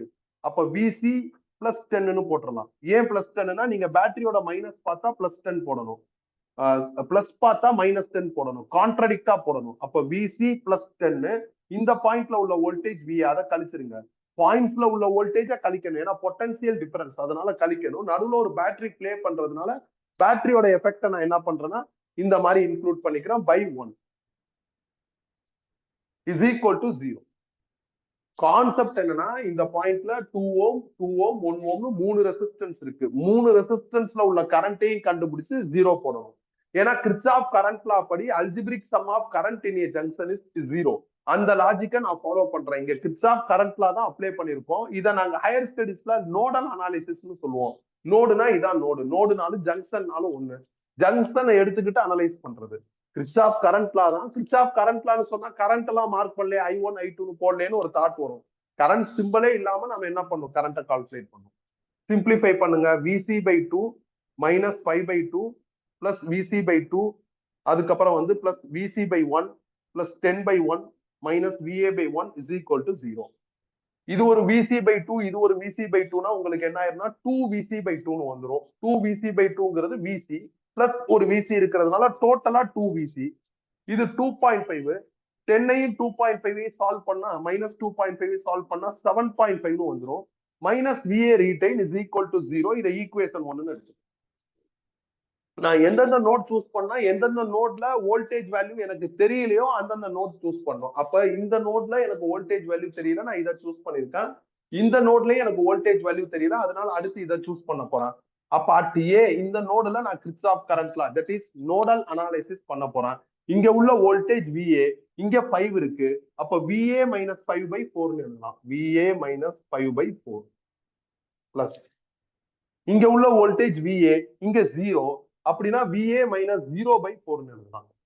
ரெண்டாவது முடிச்சாச்சு. VA minus 0/4. அடுத்து இதுக்கு எழுதணும். இங்க உள்ள வோல்டேஜ் VA, பேட்டரியோட பிளஸ் பாக்குறோம் மைனஸ் 10. பொட்டன்சியல் டிஃபரன்ஸ்ங்கிற லாஜிக் படி மைனஸ் VC பை என்னன்னா 1ன்னு எழுதி இஸ் ஈக்குவல் டு 0. ஸ்பிளிட் பண்ணுங்க. VA/4 மைனஸ் 5/4, அப்புறம் VA/4, அப்புறம் வந்து உங்களுக்கு என்ன இருக்குன்னா பிளஸ் VA இருக்கு, அப்புறம் minus 10 minus VC is equal to 0. VA/4ஐயும் VA/4ஐயும் ஆட் பண்ணிட்டா VA/2. VA/2னா 0.5 VA, அதோட இன்னொரு VA ஆட் பண்ணா 1.5 VAன்னு வந்துடும். அப்புறம் மைனஸ் VC ரீடைன் 5/4னா 1.25. இது ஒரு 10னா மைனஸ் 11.25 இஸ் ஈக்குவல் டு 0ன்னு வரும். இது ஈக்குவேஷன் 2 முடிச்சாச்சு. இப்ப இந்த ரெண்டு ஈக்குவேஷனே சால்வ் பண்ணி VA அண்ட் VC கண்டுபிடிங்க. எப்படி கண்டுபிடிக்கிறது? இதுல பாத்தீங்கன்னா 2VC இருக்கு. அப்ப இத 2 ஆல மல்டிப்ளை பண்ணுங்க. இத 2 ஆல மல்டிப்ளை பண்ணா உங்களுக்கு என்ன ஆகும் அப்படின்னா 3VA minus 2VC minus 22.5 is equal to 0ன்னு வந்துடும். ஈக்குவேஷன் 2 2 ஆல மல்டிப்ளை பண்ணிருக்கேன். ஈக்குவேஷன் 1 அப்படியே எழுதுங்க. 2VC plus 7.5 minus VA is equal to 0. Solve பண்ணுங்க. எனக்கு என்ன ஆகும்? 2VC பிளஸ் 2 மைனஸும் கேன்சல் ஆயிரும். 3VA மைனஸ் VAனா 2VAன்னு வந்துடும். இதுல இருந்து இதை கழிச்சோம்னா மைனஸ் 15 வரும் இஸ் ஈக்குவல் டு 0. இதுல இருந்து 2VA will become as 15, VA will become as 7.5. VA 7.5 இதுல போடுங்க. அப்ப 2VC plus 7.5 minus 7.5 is equal to 0. இதுல இருந்து VC கண்டுபிடிச்சா 0 ஆயிரும். we got VC and we got VA கண்டுபிடிச்சாச்சு. இப்ப I1 கண்டுபிடிங்க. I1ங்கிறது இப்படி ஃப்ளோ ஆகுற கரண்ட். அப்ப இந்த நோடுக்கு தான் இம்பார்ட்டன்ட் கொடுக்கும். கரண்டோட ஃபார்முலா வோல்டேஜ் பை ரெசிஸ்டன்ஸ். இன்னும் தெளிவா சொல்றதுன்னா பொட்டன்சியல் டிஃபரன்ஸ் பை ரெசிஸ்டன்ஸ். அப்ப இந்த நோட்ல உள்ள பொட்டன்சியல் VC மைனஸ், நான் பேட்டரியோட மைனஸ் பார்க்கிறேன் அதனால பிளஸ் 10. பொட்டன்சியல் டிஃபரன்ஸ்ங்கிற லாஜிக் படி மைனஸ் VA பை அந்த ரெசிஸ்டன்ஸ் 1. அவ்வளவுதான். ஆக்சுவலா இங்க எழுதுனதான் இங்க எழுதி, அவ்வளவுதான். இதான் ஸ்டைல். அடுத்து என்ன அப்படின்னா VC எவ்வளவு கண்டுபிடிச்சிருக்கோம்னா 0. 10 ரீடைன். VA எவ்வளவு கண்டுபிடிச்சிருக்கோம் அப்படின்னா 7.5 இஸ் ஈக்குவல் டு I1. கொஸ்டின்ல I1 வந்து n/10ன்னு சொல்லிட்டாங்க. சால்வ் பண்ணுங்க. n/10 is equal to 2.5. so n will become as 25. அவ்வளவுதான், முடிஞ்சிருச்சு. என்னோட க்ளூ இதான். மோர் தென் 1 பேட்டரி வருது, நெட்வொர்க்ல நிறைய ஆர்ம்ஸ் இருக்கு, பேட்டரி ஒரு மாதிரி கொலாப்ஸ்டு பொசிஷன்ஸ்ல கனெக்ட் ஆயிருக்கு, சீரிஸ் பேரலல் ஜட்ஜ் பண்ண முடியல, KVL KCL அப்ளை பண்ண போறது இல்லை, ஏன்னா ஆர்ம்ஸ் நிறைய வந்துருச்சு. அப்படின்னா அந்த மாதிரி நேரங்கள்ல நீங்க என்ன பண்ணலாம்னா இந்த ஸ்டைல் ஃபாலோ பண்ணிக்கலாம். நோடல் அனாலிசிஸ்ங்கிற ஸ்டைல் ஃபாலோ பண்ணிக்கலாம். நீங்க இந்த ப்ராப்ளமை இப்ப நான் சொன்னதை வச்சு நீங்களா திருப்பி ஒர்க் பண்ணி பாருங்க. அப்போ உங்களுக்கு ஏதாவது டவுட் வந்துச்சுன்னா என்னை கம்யூனிகேட் பண்ணுங்க. அவ்வளவுதான். எனக்கு தொடர்ச்சியா இந்த மாதிரி ப்ராப்ளம் என்ட்ரன்ஸ் எக்ஸாம்ல வரல, அப்பப்ப அக்கேஷனலா வருது. நிறைய ப்ராப்ளம் இந்த மாதிரி எடுத்து பண்றதுக்கான தேவைகளும் நம்மளுக்கு இல்ல, அப்பப்போ வருது. நீ எக்ஸாம்ல இதை ட்ரை பண்ணி பார்க்கலாம், சக்சஸ் கிடைக்கும். இப்ப நான் சொன்ன க்ளூ வச்சு டீல் பண்ணலாம், சக்சஸ் கிடைக்கும். நான் கெப்பாசிட்டர்ல ஒரு ப்ராப்ளத்துல இந்த மாதிரி நோடல் அனாலிசிஸ் பண்ணிருப்பேன். JEE 2023 JEE கரண்ட் எலக்ட்ரிசிட்டி வேணாலும் வெரிஃபை பண்ணி பாரு, அதுலயே ஏதாவது ஒரு நோடல் அனாலிசிஸ் வந்திருக்கும். நோடல் அனாலிசிஸ் ரொம்ப ரொம்ப சிம்பிள். எனி காம்ப்ளெக்ஸ் நெட்வொர்க்கை நீ என்ன பண்ணலாம், நோடல் அனாலிசிஸ்ல ஈஸியா டீல் பண்ணிடலாம். So problem number 26 over. அடுத்து 27 போறேன்.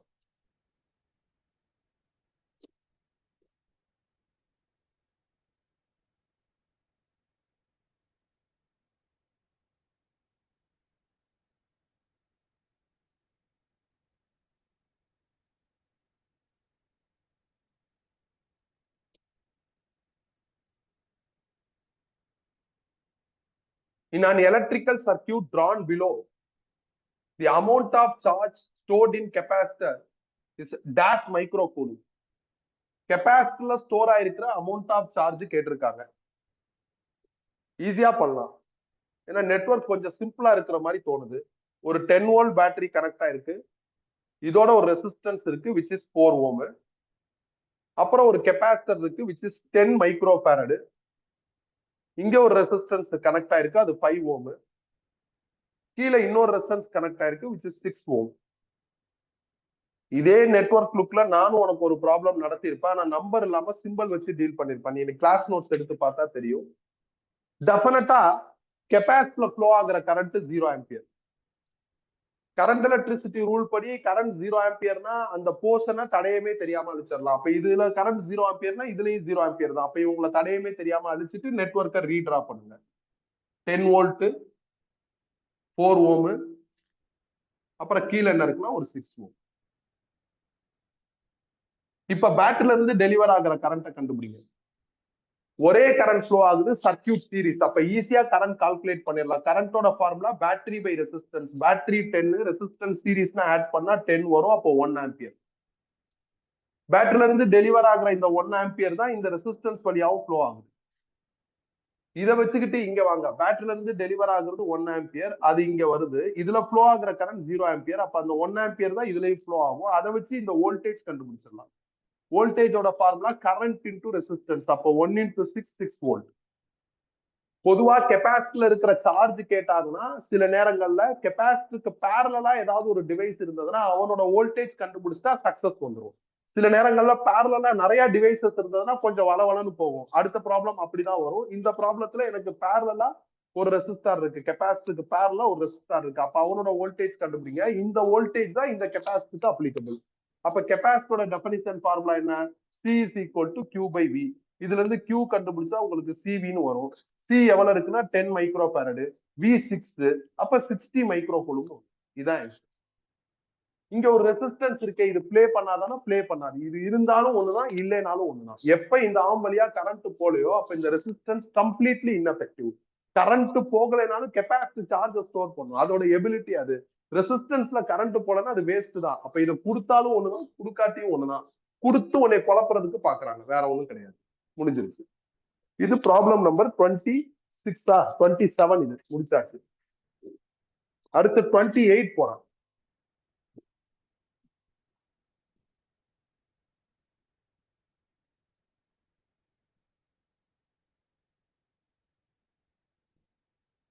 The charge accumulated on the capacitor connected in the following circuit is dash microcoulomb. C ஓட வேல்யூ 150 மைக்ரோஃபாரட்னு சொல்லியிருக்காங்க. சோ இந்த மாதிரி ஒரு சர்க்யூட் கொடுத்திருக்காங்க, நான் அதை டிரா பண்ணிக்கிறேன். 4 ரெசிஸ்டன்ஸ் இருக்கு, இந்த கேப்ல ஒரு கெப்பாசிட்டர் இருக்கு. இது வந்து 150 மைக்ரோஃபாரட், இது 1 ஓம், இது 6 ஓம், இது 2 ஓம், இது 4 ஓம். ஒரு பேட்டரி கனெக்ட் ஆயிருக்கு which is 10 வோல்ட். டிரா பண்ணிட்டேன். இந்த பாயிண்ட் அவங்க என்ன சொல்லியிருக்காங்கன்னா ஏன்னு சொல்லியிருக்காங்க, இந்த பாயிண்ட் பின்னு சொல்லியிருக்காங்க. நான் என்ன பண்றேன்னா இந்த பாயிண்ட சின்னு நானா நேம் பண்ணிக்கிறேன். இப்ப அடுத்து என்னன்னா கெப்பாசிட்டர்ல கரண்டே போகாது. கரண்டே போகலைன்னா நீங்க அதை எரேஸ் பண்ணிடலாம். எரேஸ் பண்ணிட்டு நெட்வொர்க்கை ரீட்ரா பண்ணுங்க. எரேஸ் பண்ணிட்டு ரீட்ரா பண்ணா நம்மளுக்கு இப்படி சிம்பிள் நெட்வொர்க்கா மாறும். 10 வோல்ட் இந்த மாதிரி மாறிடும். கொஞ்சம் சின்னதா வரைஞ்சிருக்கேன், அவ்வளவுதான்ப்பா. இது வந்து 1 ஓம், இது 6 ஓம், இது 2 ஓம், இது 4 ஓம். சோ அடுத்து என்ன அப்படின்னா இந்த பாயிண்ட் ஏ, இந்த பாயிண்ட் பி, இது சி. நெக்ஸ்ட் என்ன? இது ரெண்டும் சீரீஸ்னு கிளியரா தெரியுது. அப்ப 10 வோல்ட் சீரீஸ் பண்ணா உங்களுக்கு 3 ஓம்னு வந்துடும். அதே மாதிரி இது ரெண்டு சீரிஸ்னு கிளியரா தெரியுது. அப்ப 6+4 என்ன ஆயிரும்னா 10 ஓம்னு வந்து. நான் என்ன பண்றேன்னா இதுல ஃப்ளோ ஆகுற கரண்ட் I1, இதுல ஃப்ளோ ஆகுற கரண்ட் I2ன்னு போட்டுக்கிறேன். இப்ப I1 எனக்கு வேணும், பேரலல்ல வோல்டேஜ் சேம். அப்ப ஈஸியா கரண்ட் கண்டுபிடிச்சிடலாம். Voltage by resistance 10/3 ampere. I2 வேணும், பேரலல்ல வோல்டேஜ் சேம். அப்ப 10/10 எனக்கு என்ன ஆயிரும்னா 1 ஆம்பியர்னு வந்துடும். இப்ப இந்த I1 நான் இங்க மார்க் பண்றேன், இந்த I1 இந்த I2 இங்க மார்க் பண்றேன். ஏன்னா இங்க இருக்கிற 3 ஓம்னா 1 and 2 சீரிஸ்ல இருக்கு, இங்க இருக்கிற 10 ஓம்னா 6 and 4 சீரிஸ்ல இருக்கு. அண்ட் ஆல்சோ இங்க வந்து I தான் எனக்கு I1 I2ன்னு ரெண்டா பிரியுது. அப்ப இதுல இருந்து வர I ஆட்டோமேட்டிக்கா I1 I2ன்னு ரெண்டா பிரியும். அப்ப இதை வச்சு இதுல ஃப்ளோ ஆகுற கரண்ட் I1, இதுல ஃப்ளோ ஆகுற கரண்ட் I2ன்னு கண்டுபிடிச்சிட்டா இப்ப இங்க உள்ள வோல்டேஜ் கண்டுபிடிக்க போறோம். கரண்டோட டைரக்ஷன் இப்படி இருக்கு, வோல்டேஜ்னாலும் பொட்டன்சியல் டிஃபரன்ஸ்னாலும் ஒண்ணுதான். கரண்டோட ஏரோ இப்படி இருக்கிறதுனால இந்த பாயிண்ட் தான் ஹைலைட்டட். அப்ப இந்த வோல்டேஜ VC மைனஸ் VAன்னு எழுதலாம். நார்மலா நம்ம Vன்னு எழுதுறோம்ல, அதோட ஒரிஜினல் அர்த்தம் இதான். VC minus VA is equal to current into resistance. Current I1 அது எவ்வளவு இருக்குன்னா 10/3, ரெசிஸ்டன்ஸ் எவ்வளவுன்னா 1 முடிச்சாச்சு. அதே மாதிரி இந்த இடத்துல உள்ள வோல்டேஜ் கண்டுபிடிக்க போறோம். வோல்டேஜோட ஃபார்முலா என்ன அப்படின்னா current into resistance. Current I2 அது எவ்வளவு இருக்குன்னா 1 ஆம்பியர், ரெசிஸ்டன்ஸ் எவ்வளவு இருக்கு அப்படின்னா 6 ஓம். இந்த ரெசிஸ்டன்ஸ் வந்து சிக்கும் பிக்கும் அக்ராஸா கனெக்ட் ஆயிருக்கு. சில இருந்தா கரண்ட் ஸ்டார்ட் ஆகுது. அப்ப நம்ம VC மைனஸ் VBன்னு எழுதணும். நெக்ஸ்ட் என்ன பண்ணும், இது ரெண்டையும் கழிக்கணும். நான் இதுல இருந்து இதை கழிக்கிறேன், கழிச்சா VC கேன்சல் ஆயிரும், இது மைனஸ் VBன்னு இருக்கும். இதுல இருந்து இதை கழிக்கிறப்ப பிளஸ் VAன்னு வந்துடும். இது 6 கழிக்கிறப்ப 10/3ன்னு வந்துடும். எழுதுறப்போ ஒரு ஆர்டரா எழுதுறேன், VA மைனஸ் VBன்ட்டு. கிராஸ் பண்ணுங்க, கிராஸ் பண்ணா 18 மைனஸ் 10 என்ன ஆகும்னா 8/3 வரும். நான் ஏன் இப்ப VA மைனஸ் VB கண்டுபிடிச்சிருக்கேன்னா கெப்பாசிட்டர் A and B க்கு அக்ராஸா கனெக்ட் ஆயிருக்கு. அப்ப இங்க உள்ள வோல்டேஜ் வேணும், AB க்கு அக்ராஸா உள்ள வோல்டேஜ் ஆர் AB க்கு அக்ராஸா உள்ள potential difference VA minus VB. அப்ப எனக்கு VA மைனஸ் VB வேணும். அதுக்கு நான் என்ன பண்றேன்னா நெட்வொர்க்கை எடுத்துக்கிட்டு சிம்பிளிஃபை பண்ணி அதை கண்டுபிடிச்சிருக்கேன். இப்ப நான் வோல்டேஜ் அக்ராஸ் கெப்பாசிட்டர் கண்டுபிடிச்சிடலாம். கெப்பாசிட்டரோட definition formula C is equal to Q by V. அப்ப Q is equal to CV-ன்னு வந்துரும். C 150 micro ஃபேரட்ங்க. V க்கு பதில் A and B பாயிண்ட்க்கு அக்ராஸா உள்ள வோல்டேஜ் போடணும், which is 8/3. 3ஐயும் இதையும் கேன்சல் பண்ணா 50. 8 into 50ங்கிறது 400 மைக்ரோ கூலும்.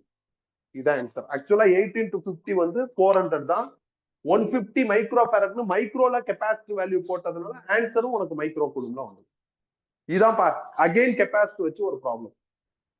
கெப்பாசிட்டி வச்சு வர ப்ராப்ளம் கொஞ்சம் கிராஜுவலா ரைஸ் ஆயிருக்கு. போன கிளாஸ்லயும் ஒரு ப்ராப்ளம் பார்த்தோம். ஐ திங்க் போன கிளாஸ்ல வந்து 6th ப்ராப்ளம் கெப்பாசிட்டி வச்சு பார்த்துருந்தோம். கெப்பாசிட்டர் கம் ரெசிஸ்டார் ரெண்டு சேர்ந்து வர ப்ராப்ளம் பாப்புலர். நெட்வொர்க் எப்படி இருக்கோ அதுக்கு தகுந்த மாதிரி நீ என்ன பண்ணணும், சால்விங்கோட அந்த ஐடியாஸை மாத்திக்கிறணும். நீ வந்து எல்லா ப்ராப்ளத்துக்கும் ஒரே விஷயத்த ஃபாலோ பண்ண முடியாது. ஒரு விஷயம் நீ காமனா ஃபாலோ பண்ணலாம், கெப்பாசிட்டர் அழிச்சிடலாம். அதுக்கப்புறம் என்ன பண்ணணுங்கிறதும், அதுக்கப்புறம் யாரை கண்டுபிடிக்கணுங்கிறதும், கெப்பாசிட்டி எப்படி கனெக்ட் ஆயிருக்கு, நெட்வொர்க்கோட சைஸ் எப்படி இருக்குங்கிறத வச்சுதான் டிசைட் பண்ண முடியும். போன ப்ராப்ளமும் கெப்பாசிட்டி வித் ரெசிஸ்டார் தான், ஆனா ஈஸியா இருந்தது, ஏன்னா நெட்வொர்க் சிம்பிளா இருந்தது. இந்த problem capacity with resistor, network கொஞ்சம் காம்ப்ளெக்ஸா இருக்கு, நம்ம கொஞ்சம் கவனமா டீல் பண்ண வேண்டியதா இருக்கு. நீங்க நோட்ஸ்ல 6th ப்ராப்ளம் பாருங்க, அதுலயும் நெட்வொர்க் காம்ப்ளெக்ஸா இருக்கும். So we do be careful. அவ்வளவுதான், முடிச்சாச்சு. இப்போ question number 29. Question number 29. 29 important தான்ப்பா.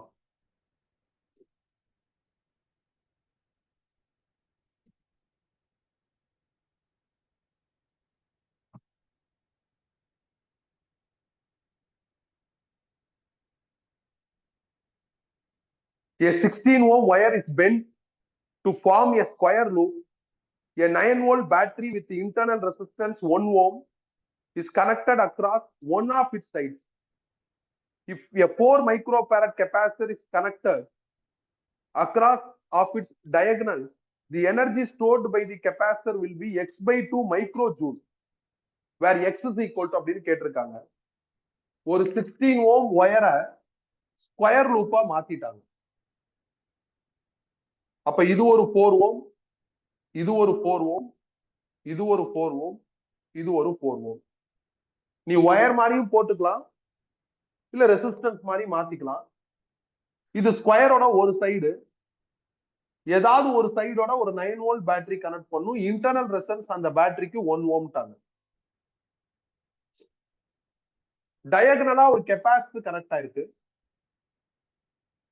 இந்த கெப்பாசிட்டரோட வேல்யூ எவ்வளவு சொல்லியிருக்காங்கன்னா 4 மைக்ரோ ஃபாரட்.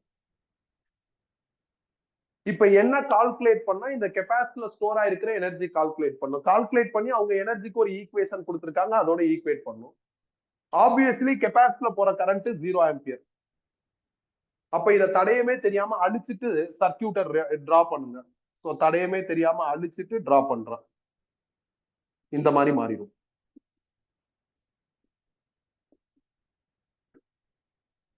இதெல்லாம் 4 ஓம். சோ பேட்டரியில இருந்தா கரண்ட் டெலிவர் ஆகுது, அது இந்த இடத்துல வந்து ரெண்டா பிரியுது. கரண்ட் ரெண்டா ஸ்பிளிட் ஆயிருச்சுன்னா பேரலலுக்கான ஃபர்ஸ்ட் கண்டிஷன் சாட்டிஸ்ஃபை ஆயிருச்சுன்னு அர்த்தம். செகண்ட் கண்டிஷன் ஆகுதான்னு பார்க்கணும், ஆகல. இந்த ரெண்டு 4 ஓமுக்கு பிகினிங் கரெக்டா இருக்கு, எண்டு வேற வேற இடத்துல இருக்கு.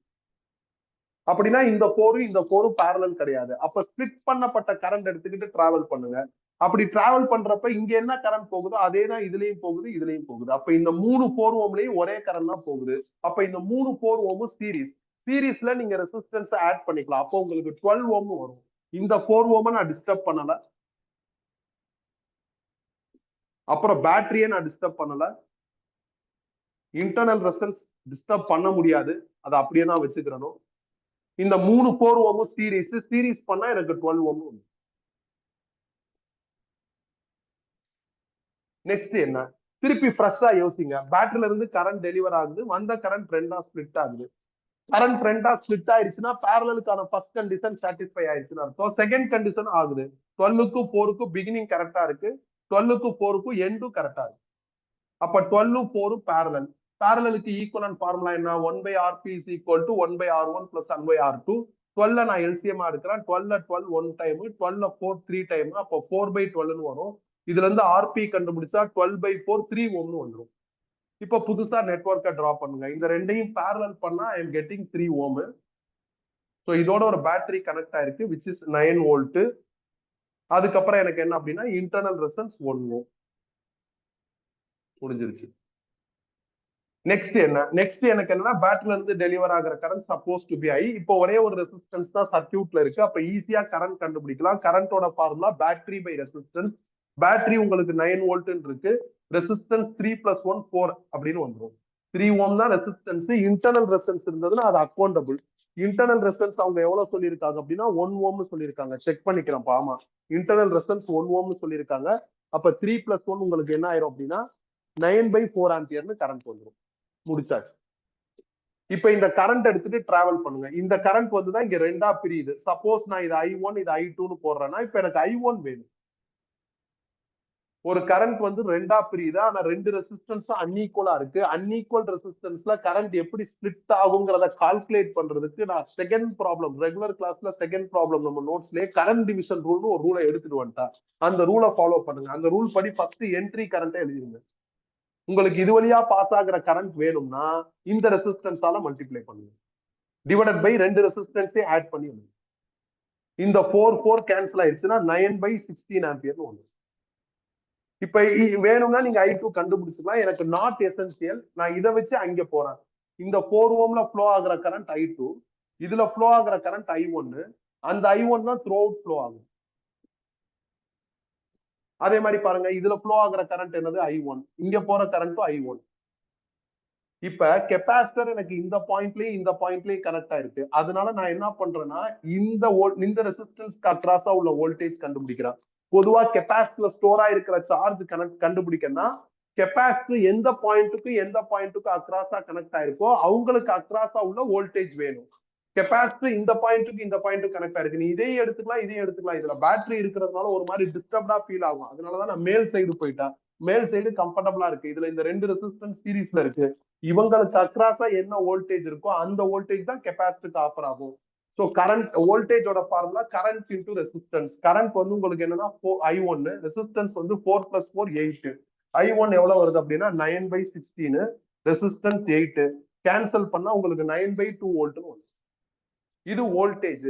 எனக்கு என்ன வேணும்னா எனர்ஜி வேணும். Energy stored in capacitor is equal to 1/2 CV², 1/2 retain, C 4 microfarad, விக்கு பதில் 9/2 ஹோல் ஸ்கொயர்டு. அப்ப 9/2 இன்டூ 9/2ன்னு 2 தடவை எழுதிட்டேன். இந்த எனர்ஜி கொஸ்டின்ல கொடுத்துருக்காங்க. எவ்வளவு சொல்லியிருக்காங்க அப்படின்னா கொஸ்டின்ல வந்து x/2 மைக்ரோ ஜூல்னு சொல்லியிருக்காங்க. அப்ப x/2ன்னு போட்டேன். இதுல ஒரு மைக்ரோ எஃபெக்ட் இருக்கு, இதுல ஒரு மைக்ரோ எஃபெக்ட் இருக்கு. மைக்ரோ மைக்ரோ மியூச்சுவலா கேன்சல் ஆயிரும். இந்த 2 கேன்சல் பண்ணிடலாம். 2 இன்டூ 2 4 கேன்சல் ஆயிரும். அப்ப x will become as 81. அவ்வளவுதான். ப்ராப்பரா சால்வ் பண்ணிட்டு ரிவர்ஸ் போயிருக்கேன். எனக்கு வந்து இந்த ரெசிஸ்டன்ஸ் 2 பேருக்கு அக்ராஸா உள்ள வோல்டேஜ் கிடைச்சிருச்சு அப்படின்னா அந்த வோல்டேஜை கெப்பாசிட்டிக்கு யூஸ் பண்ணிக்கலாங்கிற தாட் கிளியரா இருக்கு. ஏன்னா இதுதான் இப்ப கடைசி 2 ப்ராப்ளத்திலேயே சொன்னது. கெப்பாசிட்டி யாருக்கும் அக்ராஸா கனெக்ட் ஆயிருக்கோ அவங்களுக்கு பேரலா யார் இருக்காங்களோ அவங்களோட வோல்டேஜ் கண்டுபிடிக்கணும். சோ யோசிச்சு அதை கண்டுபிடிச்சிட்டோம்னா ஈஸியா அடுத்து என்ன தேவையோ அதை டெவலப் பண்ணிடலாம். முடிச்சாச்சுப்பா. Question number 29 over. அடுத்து question number 30.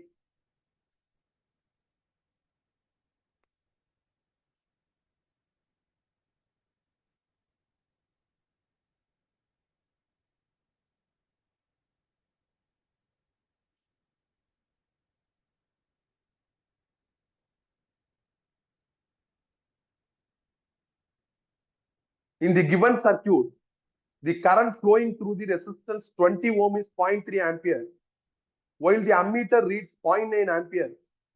The value of R1 is. இந்த மாதிரி ஒரு சர்க்கியூட் கொடுத்துட்டாங்க. செம ஈஸிப்பா இந்த கொஸ்டின்.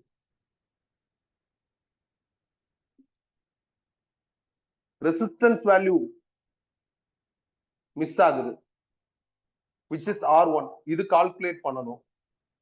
இந்த ரெசிஸ்டன்ஸ் 20 ஓம், இது 15 ஓம். 20 ஓம்ல ஃப்ளோ ஆகிற கரண்ட் கொடுத்துருக்காங்க 0.3 ஆம்பியர். அப்புறம் அம்மீட்டர் ரீடிங் கொடுத்துட்டாங்க 0.9 ampere.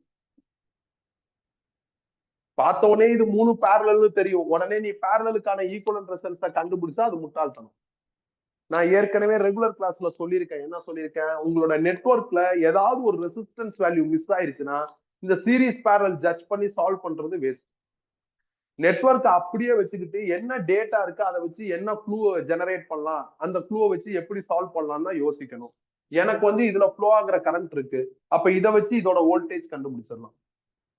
வோல்டேஜோட formula current into resistance. Current 0.3, resistance 20, அப்ப 6 வோல்ட்னு வந்துடும். இதுவும் பேரலா இருக்கு. பேரலா வோல்டேஜ் சேம், அப்ப இங்க உள்ள வோல்டேஜ் 6 வோல்ட். அதை வச்சு இதுல போற கரண்ட் கண்டுபிடிச்சிடலாம். மேபி இதுல போற கரண்ட் ஐ டேஷ்னு எடுத்துக்கிறேன்னு வச்சுக்கோங்களா. அப்ப ஐ டேஷோட ஃபார்முலா என்ன? Voltage by resistance. அப்ப 6/15. 6/15னா 2/5. 2/5னா 0.4 ஆம்பியர். அப்ப இதுல போற கரண்ட் 0.4 ஆம்பியர். இது 0.4, இது 0.3. அப்ப இது 0.2 ஆம்பியரா தான் இருக்கணும். அப்பதான் இதை மூணையும் ஆட் பண்ணா உங்களுக்கு 0.9 ஆம்பியர் வரும். கிர்ச்சாஃப் கரண்ட்லாம் பேலன்ஸ் ஆகும். இப்ப இதுல போற கரண்ட் 0.9 ஆம்பியர். பேரலல்ங்கிறதுனால இதுலயும் 6 வோல்ட் தான் வரும். இதை வச்சு ரெசிஸ்டன்ஸ் R1 கண்டுபிடிச்சிடலாம். வோல்டேஜ் பை கரண்ட் இதான் ஃபார்முலா. அப்ப 6/0.2. 6/0.2னா 30 ஓம். அவ்வளவுதான். இருக்கிறத வச்சு இல்லாததை கண்டுபிடிக்க வேண்டியதா. நீ நெட்வொர்க்கை ரெடியூஸ் பண்றதுக்கு பிளான் பண்ணக்கூடாது. நெட்வொர்க் ரிடக்ஷன்ங்கிறது எல்லா ரெசிஸ்டன்ஸ் வேல்யூ இருந்தா பண்ணலாம். எல்லா ரெசிஸ்டன்ஸ் வேல்யூ இல்லைன்னா நெட்வொர்க் ரிடக்ஷன் வேஸ்ட் தான். அவ்வளவுதான். இதுல வந்து ரொம்ப லென்த்தியான காம்ப்ளெக்ஸான ப்ராப்ளம்ஸ்லாம் ரெகுலர் கிளாஸ்ல பார்த்திருப்போம். அதை கம்பேர் பண்றப்ப இது சிம்பிள் தான். இது பயங்கர கஷ்டம்னு சொல்ல முடியாது. So 30 over. அடுத்து 31.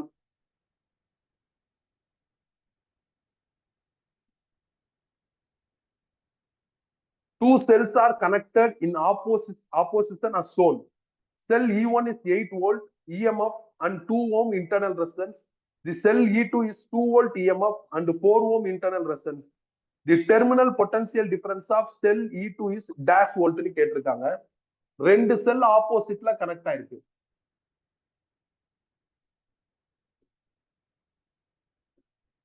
இது E1 8 வோல்ட்ன்றாங்க, இது E2 2 வோல்ட்னு சொல்லிட்டாங்க.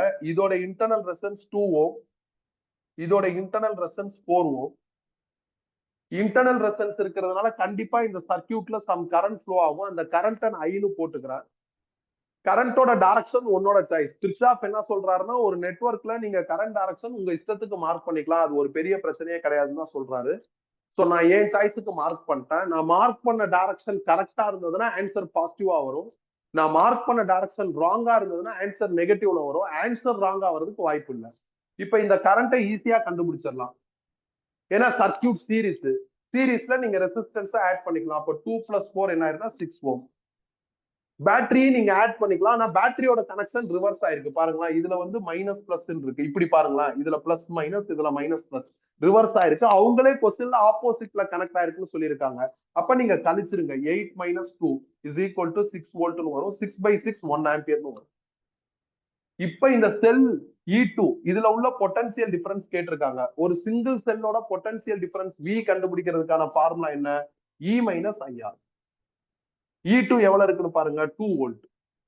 மைனஸ் I வேணும், R வேணும். R இன்டர்னல் ரெசிஸ்டன்ஸ், அது 4 ஓம்ல இருக்கு. நான் ஐக்கு பதில் -1 ஆம்பியர்னு போடுறேன். ஏன்னா இந்த கரண்டோட டைரக்ஷன் இந்த பேட்டரியோட பிளஸ் மீட் பண்ற மாதிரி இருக்கு. பொதுவா கரண்ட் பிளஸ்ல இருந்து டெலிவர் ஆகுற ஏரோல இருக்கணும். இதுல வந்து கான்ட்ரடிக்ட் ஏரோ வருது. அதனால நான் என்ன பண்றேன்னா ஒரு எக்ஸ்ட்ரா மைனஸ் போடுறேன். இதுதான் இந்த கொஸ்டின்ல இருக்கிற ட்விஸ்ட். சாதாரண கொஸ்டின், நீ சல்லுன்னு இந்த ஒன்னத்துக்கு இங்க போட்ட ஆன்சர் இருக்கு. சோ நீ -1 போடணும். இப்ப இதே இந்த பேட்டரினா நீ +1 போடலாம். ஏன்னா இந்த பேட்டரியை பொறுத்தவரை உங்களுக்கு கரண்ட் எப்படி இருக்கு அப்படின்னா பிளஸ்ல இருந்து டெலிவர் ஆகுற மாதிரி இருக்கு. சரி, இங்க நான் கரண்ட் மார்க் பண்ணிருக்கேன். இது ரைட்டா ராங்கா? இது ரைட். இந்த கரண்ட் டைரக்ஷன் ரைட். ஏன்னா எனக்கு ஆன்சர் பாசிட்டிவா வந்திருக்கு, ரைட். சோ பிரச்சனை இல்லை. இப்ப சால்வ் பண்ணுங்க, என்ன ஆகும்? கேன்சல் பண்ணா 6 வோல்ட். இதான் ஆன்சர். முடிஞ்சிருச்சு, அவ்வளவுதான். ஈஸியான கொஸ்டின். கரண்டோட ஏரோனால கன்ஃபியூஸ் ஆயிடக்கூடாது. So 31 over. அடுத்து 32 போறான்.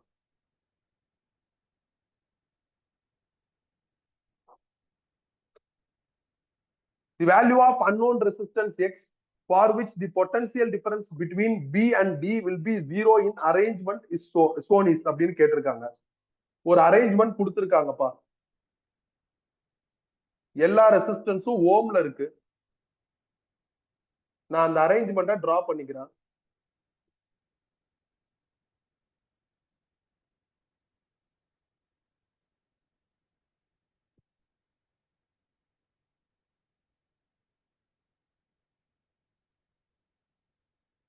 இந்த ரெசிஸ்டன்ஸ் 0.5 ஓம், இது 1 ஓம், 1 ஓம், இது 24 ஓம், இது 12, இது 12, இது வந்து எக்ஸ் ஓம். இந்த எக்ஸ் தான் கால்குலேட் பண்ணும். இது 12 ஓம், இது 12 ஓம். பேட்டரி இப்படி அக்ராஸா கனெக்ட் ஆயிருக்கு. பேட்டரி வந்து 14.5 வோல்ட் பேட்டரின்னு கொடுத்துருக்காங்க. அப்புறம் இந்த பாயிண்ட் ஏன்னு இருக்கு, இந்த பாயிண்ட் சின்னு இருக்கு, இந்த பாயிண்ட் பி, இந்த பாயிண்ட் வந்து என்ன அப்படின்னா டி. பி பாயிண்ட்ல உள்ள வோல்டேஜ் விபி, டி பாயிண்ட்ல உள்ள வோல்டேஜ் விடி. இந்த ரெண்டையும் கழிச்சா ஒரு ஆன்சர் 0ன்னு கொஸ்டின்ல சொல்லியிருக்காங்க. Potential difference between B and D will be in 0ங்கறாங்க. அப்ப விபி இஸ் ஈக்குவல் டு விடின்னு அர்த்தம். விபி இஸ் ஈக்குவல் டு விடினா பேலன்ஸ்டு கண்டிஷன் அர்த்தம். அப்ப இந்த இடத்துல ஒரு கால்வனாமீட்டரை போட்டு பேலன்ஸ்டு கண்டிஷன்ங்கிற வார்த்தையை கொடுக்காம பேலன்ஸ்டு கண்டிஷனுக்கான எக்ஸ்பிளனேஷனை கொடுத்திருக்காங்க. அப்ப இது வீஸ்டோன் பிரிட்ஜ். இங்க ஒரு கால்வனாமீட்டர் இருக்கு. இந்த பாயிண்ட்லயும் இந்த பாயிண்ட்லயும் உள்ள பொட்டன்சியல் டிஃபரன்ஸ் ஈக்குவலா இருக்கு. பொட்டன்சியல் ஈக்குவல், அதனால பொட்டன்சியல் டிஃபரன்ஸ் 0னா கால்வனாமீட்டர்ல ஃப்ளோ ஆகிற கரண்டே என்னது? 0. கரண்ட் 0னா அதை தடையமே தெரியாம அழிச்சிடலாம். அந்த மாதிரி அழிச்சு ஒரு டயக்ராம் நம்மளுக்கு கொடுத்துட்டாங்க. பொதுவா நாம அழிச்சுட்டு அடுத்து ஒரு டயக்ராம் போடுவோம். இவங்க அழிச்சு கொடுத்துட்டாங்க. இது வீஸ்டோன் பிரிட்ஜ், பேலன்ஸ்டு கண்டிஷன். அப்ப வீஸ்டோன் பிரிட்ஜ்ல பேலன்ஸ்டு கண்டிஷனுக்கான ஃபார்முலா என்ன? P/Q is equal to R/S. P இருக்க வேண்டிய இடத்துல இந்த போர்ஷன் இருக்கு. இந்த 12 12 சீரிஸ்ல இருக்கு. 12 12 சீரிஸ் பண்ணா 24. அந்த 24 இந்த 24 பேரலா இருக்கு. 24 24 பேரலல் பண்ணா 12 வந்து. Q இருக்க வேண்டிய இடத்துல இந்த ரெண்டு 1 ஓம் பேரலா இருக்கு. 1 பேரலல் பண்ணா 0.5. R இருக்க வேண்டிய இடத்துல இந்த ரெண்டு 12 பேரலா இருக்கு. 12 12 பேரலல் பண்ணா 6. அந்த 6 வந்து X ஓட சீரிஸ்ல இருக்கு. அப்ப 6 + X ன்னு ஒண்ணு. S இருக்க வேண்டிய இடத்துல 0.5 இருக்கு. 0.5 0.5 கேன்சல். அப்ப 12 is equal to 6 plus x. X will become a 6. இவ்வளவுதான் ஆன்சர். வீஸ்டோன் பிரிட்ஜ்னு நேரடியா சொல்லாம potential difference between B and D 0ன்னு சொல்லி அது வீஸ்டோன் பிரிட்ஜ்ங்கறத மறைமுகமா நம்மளுக்கு கன்வே பண்றாங்க. அவ்வளவுதான், முடிஞ்சிருச்சு. 32 ஓவர். மற்றபடி ரெசிஸ்டன்ஸ் சீரிஸ் பேரலல் ஈஸியா ஜட்ஜ் பண்ணி போடலாம். அந்த எபிலிட்டி எல்லாம் உனக்கு ரைஸ் ஆயிடும். ஈக்குவல் ரெசிஸ்டன்ஸை பேரலல் பண்ணா half the amount வரும். அதை வச்சுதான் நான் சீக்கிரமா இருக்கு. So 32 over. அடுத்து 33.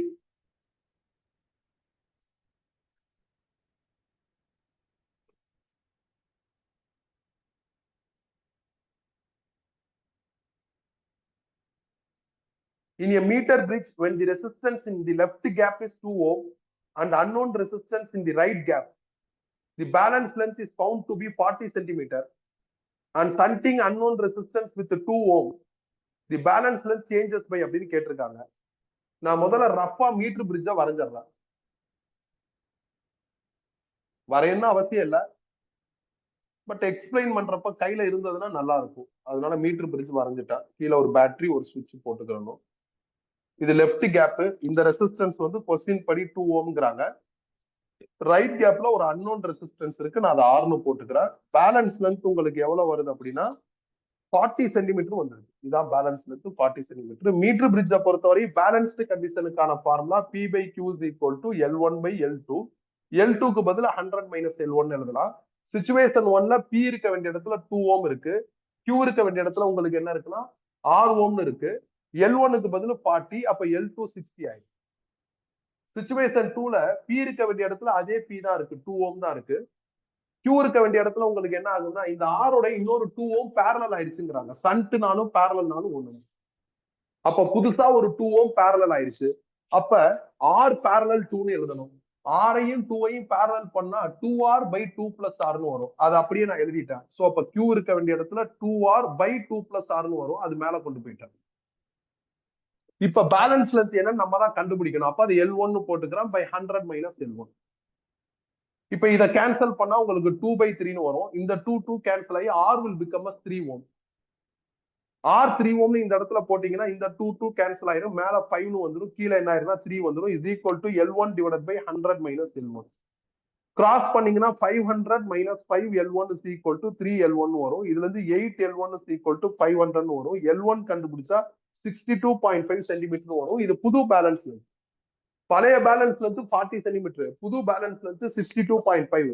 சேஞ்ச் இன் பேலன்ஸ் லென்த் கேட்டிருக்காங்க. அப்ப 62.5 minus 40 22.5ன்னு போடணும். நம்ம எல்லாரும் இதை பிக் பண்ணிடுவோம். நான் கூட அவசரத்துல இந்த ஆன்சர் தான் ஃபர்ஸ்ட் பிக் பண்ணேன். என்னடா வரலைன்னு செக் பண்றப்பதான் சேஞ்ச் இன் பேலன்ஸ் லென்த் கேட்டிருக்காங்கன்னு கொஸ்டின்ல நான் அண்டர்ஸ்டூட் பண்ணிக்கிட்டேன். அவங்க நியூ பேலன்ஸ் லென்த் கேட்கல, தி பேலன்ஸ் லென்த் பிகம்ஸ் அப்படின்னு கேட்கல, அப்டெயின் சேஞ்ச் இன் பேலன்ஸ் லென்த்ங்கிறாங்க. அப்போ புது பேலன்ஸ் லென்த் எடுத்துட்டு அதை வச்சு எவ்வளவு சேஞ்ச் வருதோ அதை ரெகக்னைஸ் பண்ணணும். முடிச்சாச்சுப்பா. 33 ஓவர். அடுத்து 34.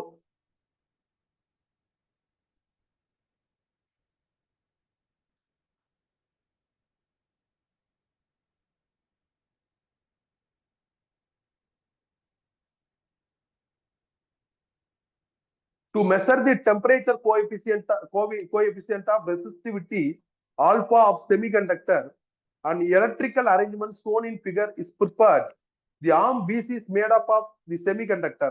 The experiment is being conducted at 25 degrees Celsius and resistance of the semiconductor arm is 3 milliohm. Arm BC is cooled at the constant rate of 2 degrees Celsius per second. The galvanometer G shows no deflection after 10 seconds. Then alpha is அப்படின்னு கேட்டிருக்காங்க. ஒரு வீஸ்டோன் bridge setup போட்டிருக்காங்கப்பா. இது வந்து 0.8 milli ஓம் galvanometer. இது பிசின்னு ஒரு arm. இது வந்து ஒரு செமிகண்டக்டர் மெட்டீரியல் தாங்க.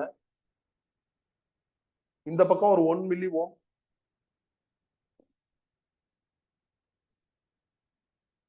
அப்புறம் இந்த சைடு வந்து ஒரு 3 மில்லி ஓம் இருக்கு. வழக்கம் போல ஒரு பேட்டரி சப்போர்ட்லாம் இருக்கு. 5 மில்லி வோல்ட் பேட்டரி கனெக்ட் பண்ணிருக்காங்க. ஆக்சுவலா 25 டிகிரி செல்சியஸ்ல எக்ஸ்பெரிமெண்ட்டை ரன் பண்ண ஆரம்பிக்கிறாங்க. கொஞ்சம் கொஞ்சமா இதை கூல் பண்றாங்க. கிட்டத்தட்ட ஒரு செகண்ட்ல 2 டிகிரி செல்சியஸ் குறையுது. 10 செகண்ட்ஸ்க்கு அப்புறம் கூல் ஆகி நோ டிஃப்ளெக்ஷன் வருது கால்வனோமீட்டர்ல. கால்வனோமீட்டர்ல நோ டிஃப்ளெக்ஷன்னா உங்களுக்கு பேலன்ஸ்டு சிச்சுவேஷன் வந்துருச்சுன்னு அர்த்தம். பேலன்ஸ்டு சிச்சுவேஷன்ல P by Q is equal to R by S. So அந்த ஃபார்முலாவை பயன்படுத்தி நான் என்ன பண்றேன்னா இந்த ரெசிஸ்டன்ஸ் கண்டுபிடிக்க போறேன். P இருக்க வேண்டிய இடத்துல 0.8 மில்லி ஓம், Q இருக்க வேண்டிய இடத்துல RBCன்னு போட்டுக்கிறேன். R இருக்க வேண்டிய இடத்துல 1 மில்லி ஓம், S இருக்க வேண்டிய இடத்துல 3 மில்லி ஓம். இதுல இருந்து RBC கண்டுபிடிச்சா 2.4 மில்லி ஓம். இப்ப 25 டிகிரி செல்சியஸ்ல அவங்க ரெசிஸ்டன்ஸ் வேல்யூ கொடுத்துட்டாங்க. 25 டிகிரி செல்சியஸ்ல ரெசிஸ்டன்ஸ் வேல்யூ கொஸ்டின்ல கொடுத்துட்டாங்க. அது எவ்வளவு அப்படின்னா 3 ஓம். கூல் பண்ணிருக்காங்க. கூல் பண்ணதுக்கு அப்புறம் ஒரு ரெசிஸ்டன்ஸ் வேல்யூ கண்டுபிடிச்சிட்டா. இதை வச்சு ஆல்பா எடுக்கணும். அப்ப RT is equal to R naught into 1 plus alpha டின்னு எழுதிக்கலாம். Sorry, alpha into change in டெம்பரேச்சர்னு எழுதலாம். ஆர்டி இப்ப நான் கண்டுபிடிச்சிட்டேன் 2.4 மில்லி ஓம். அது எவ்வளவு கொடுத்துருக்காங்கன்னா 3 மில்லி ஓம் தான் சொல்லியிருக்காங்கன்னு அர்த்தம். கரெக்டா? ஆமா, 3 மில்லி ஓம்னு சொல்லியிருக்காங்க, நாட் 3 ஓம். 3 மில்லி ஓம் தான் கொடுத்துருக்காங்க. ஒரு நிமிஷம் செக் பண்ணிக்கிறேன், கொஸ்டினை பாத்துக்கிறேன். ஆமா, 3 மில்லி ஓம் தான் இருக்கு. அப்படின்னா எல்லாமே மில்லியில இருக்கிறதுனால மில்லி எஃபெக்ட் கேன்சல் ஆகும். ஆர் நாட் 3, 1 பிளஸ் ஆல்பா தெரியாது, சேஞ்ச் இன் டெம்பரேச்சர் வேணும். இனிஷியலா டெம்பரேச்சர் எவ்வளவு இருக்குன்னா 25 டிகிரி செல்சியஸா இருக்கு. ஃபைனலா எனக்கு என்ன இருக்குன்னா 15 டிகிரி செல்சியஸா மாறி இருக்கு. எப்படி அப்படின்னா, சாரி, ஃபைனலா எனக்கு எவ்வளவுன்னா 5 டிகிரி செல்சியஸா மாறி இருக்கு. எப்படி அப்படின்னா, பாரு பாரு குறையுதுன்னு சொல்லியிருக்காங்க. 25ல இருந்து குறைஞ்சிக்கிட்டே வருதுங்கிறாங்க. எவ்வளவு குறையுது அப்படின்னா 2 டிகிரி செல்சியஸ் பெர் செகண்ட் குறையுது. அப்படின்னா கிட்டத்தட்ட வந்து 10 செகண்ட்ஸ்க்குலாம் உங்களுக்கு என்ன ஆயிரும் அப்படின்னா 20 டிகிரி செல்சியஸ் குறைஞ்சிருக்கும். அந்த குறைஞ்ச டெம்பரேச்சர் தான் போடணும். அதான் சேஞ்ச் இன் டெம்பரேச்சர். எவ்வளவு குறைஞ்சிருக்கோ அது போடணும். இனிஷியலா 25 இருக்கு. பெர் செகண்டுக்கு உங்களுக்கு என்ன ஆகுதுன்னா 1 செகண்டுக்கு 2 டிகிரி செல்சியஸ் ரெடியூஸ் ஆகுது. அப்ப 10 செகண்டுக்கு உங்களுக்கு என்ன ஆயிரும்னா 20 டிகிரி செல்சியஸ் குறைஞ்சிருக்கும். ஆரம்பத்துல 25 டிகிரி செல்சியஸ் இருக்கு. ஃபைனலா 20 குறைஞ்சிச்சுன்னா 5 டிகிரி செல்சியஸ்னு வரும். இதை கழிச்சா இந்த 20 வரும். அப்ப சேஞ்ச் இன் டெம்பரேச்சருக்கு மேல நீங்க 20 போடணும். இதான் லாஜிக். இதை வச்சு நீங்க சிம்பிளிஃபை பண்ணி ஆல்பா எடுத்துக்கணும். இதை கீழே கொண்டு வாங்க. 2.4/3 - 1 is equal to alpha into 20 வரும். ஆல்பா நெகட்டிவ்ல வரும். ஏன்னா செமிகண்டக்டருக்கு ஆல்பா நெகட்டிவ், கண்டக்டருக்கு மட்டும்தான் ஆல்பா பாசிட்டிவ். செமிகண்டக்டர் அண்ட் இன்சுலேட்டருக்கு ஆல்பா நெகட்டிவ். கொஞ்சம் கவனமா இருக்கணும்ப்பா. 25 டிகிரி செல்சியஸ்ல எக்ஸ்பெரிமெண்ட் செய்யறப்ப கால்னாமெட்ரில 0 ரீடிங் வரல. கூல் பண்ணதுக்கு அப்புறம் தான் 0 ரீடிங் வருது. அப்ப கூல் பண்ணதுக்கு அப்புறம் கிடைக்கிற ரெசிஸ்டன்ஸ் ஃபைனல் ரெசிஸ்டன்ஸ், அதை இங்க போட்டேன் 2.4 மில்லி. ஆரம்பத்துல இருக்கிற ரெசிஸ்டன்ஸ் இனிஷியல் ரெசிஸ்டன்ஸ், அது 3 மில்லி ஓம் போட்டேன். ஆல்பா கண்டுபிடிக்கணும், சேஞ்ச் இன் டெம்பரேச்சர் வேணும். இனிஷியலா 25, ஃபைனலா எவ்வளவுன்னு கண்டுபிடிக்கணும். பெர் டிகிரி பெர் செகண்டுக்கு 2 டிகிரி செல்சியஸ் குறையுது. அப்ப 10 செகண்ட்ஸ்ல 20 டிகிரி செல்சியஸ் குறைஞ்சிருக்கும். அப்ப ஆரம்பத்துல 25, 20 குறைஞ்சிருச்சுன்னா ஃபைனலா 5. அப்ப இது ரெண்டையும் கழிச்சா திருப்பி அதே 20 தான் வரும். அதை கரெக்டா என்ன பண்ணணும் போடணும். ஸோ 34 ஓவர்ப்பா. 34 முடிச்சாச்சு. அடுத்து 35 எடுங்க.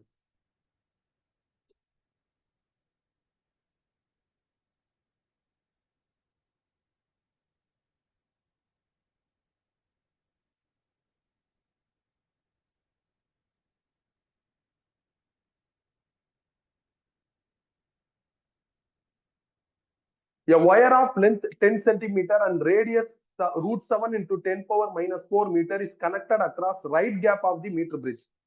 When a resistance of 4.5 ohm is connected on the left gap using resistance bars, the balance length found to be 60 centimeter from the left end. If the resistivity of the wire is R into 10 power minus 7 ohm meter, then value of R is அப்படின்னு கேட்டிருக்காங்க. ஆக்சுவலா ஒரு metre பிரிட்ஜை ரப்பா draw பண்ணிக்கிறேன். Not essential, draw பண்ணிக்கிட்டா இன்னும் கிளியரா இருக்கும். ஒரு பேட்டரி கீழே கனெக்ட் பண்ணிட்டேன் வித் ஸ்விட்ச். இப்ப இந்த லெஃப்ட் கேப்ல 4.5 ஓம் ரெசிஸ்டன்ஸ் கொடுத்திருக்காங்க. ரைட் கேப்ல Q, இது வந்து ஒரு வயர்னு சொல்லிட்டாங்க. இந்த வயரோட ரேடியஸ் கொடுத்திருக்காங்க எவ்வளவுன்னா √7 into 10 power minus 4 metre. Length of wire கொடுத்திருக்காங்க 10 சென்டிமீட்டர். இப்ப நீங்க என்ன பண்ணா ஃபர்ஸ்ட் இந்த Q கண்டுபிடிக்கணும். பேலன்ஸ் லென்த் அவங்க ஆஃபர் பண்ணிட்டாங்க. பேலன்ஸ் லென்த் வந்து 60 சென்டிமீட்டருங்கிறாங்க. அப்ப பேலன்ஸ்டு கண்டிஷனுக்கான formula P by Q is equal to உங்களுக்கு என்ன அப்படின்னா L1 by 100 minus L1. P வந்து உங்களுக்கு 4.5 இருக்கு. Q எனக்கு தெரியாது. L1க்கு பதில் எவ்வளவு இருக்குன்னா 60, L2க்கு பதில் எவ்வளவு வந்துரும்னா 40 வந்துடும். இதை கேன்சல் பண்ணா 3/2ன்னு வந்துடும். கிராஸ் பண்ணி Q கண்டுபிடிச்சா 9/3 3 ஓம்னு வந்துடும். Q ரெசிஸ்டன்ஸ், ரெசிஸ்டன்ஸோட design formula ρL/A is equal to 3 ohm. இந்த ரோ கொஸ்டின்ல எவ்வளவு சொல்லியிருக்காங்கன்னா R into 10 power minus 7. L வந்து 10 சென்டிமீட்டர், 10 into 10 power minus 2. ஏரியாவுக்கு பதில் πr² போடலாம். ஸோ πr², ஆருக்கு பதில் √7 into 10 power minus 4 இருக்கு. அதை ஸ்கொயர் பண்ணா 7 into 10 power minus 8 வந்துடும். is equal to 3. இதுல இருந்து இந்த R கண்டுபிடிச்சிக்கிறோம். அவ்வளவுதான். அவங்க ரெசிஸ்டிவிட்டிக்கு R into 10 power minus 7 ஒரு சிம்பிள் ஆஃபர் பண்ணியிருக்காங்க. நீ இந்த ஆர ரெசிஸ்டன்ஸ் நினைச்சிடக்கூடாது. ரைட் கேப்ல ஒரு ஒயர் இருக்கு. ஒயரோட ரேடியஸ் லென்த் எல்லாம் கொடுத்துட்டு ஒயரோட ரெசிஸ்டிவிட்டி கேட்டிருக்காங்க. நீ ஒயரோட ரெசிஸ்டன்ஸை மீட்டர் பிரிட்ஜ் வச்சு டீல் பண்ணிட்டா ஈஸியா ரெசிஸ்டிவிட்டி கண்டுபிடிக்கலாம். அவ்வளவுதான். 35 ஓவர். அடுத்து 36.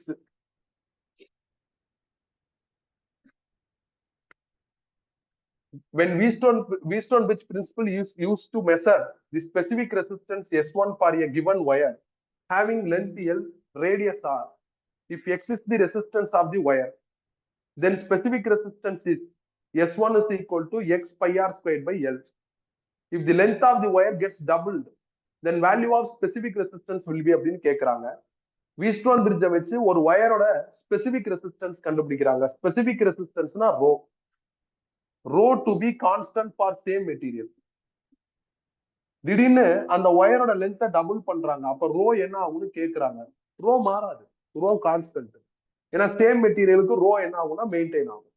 ஸோ அதனால ரோ உங்களுக்கு என்ன ஆகாதுன்னா சேஞ்ச் ஆகாது. அப்ப நீங்க திருப்பி S1ங்கிற ஆப்ஷனே பிக் பண்ணும். நீ பயங்கரமா வீஸ்டோன் பிரிட்ஜ் எல்லாம் வரைஞ்சு டெவலப் பண்ண வேண்டிய அவசியம் இல்லை. அவங்க கேட்டிருக்கிறது row.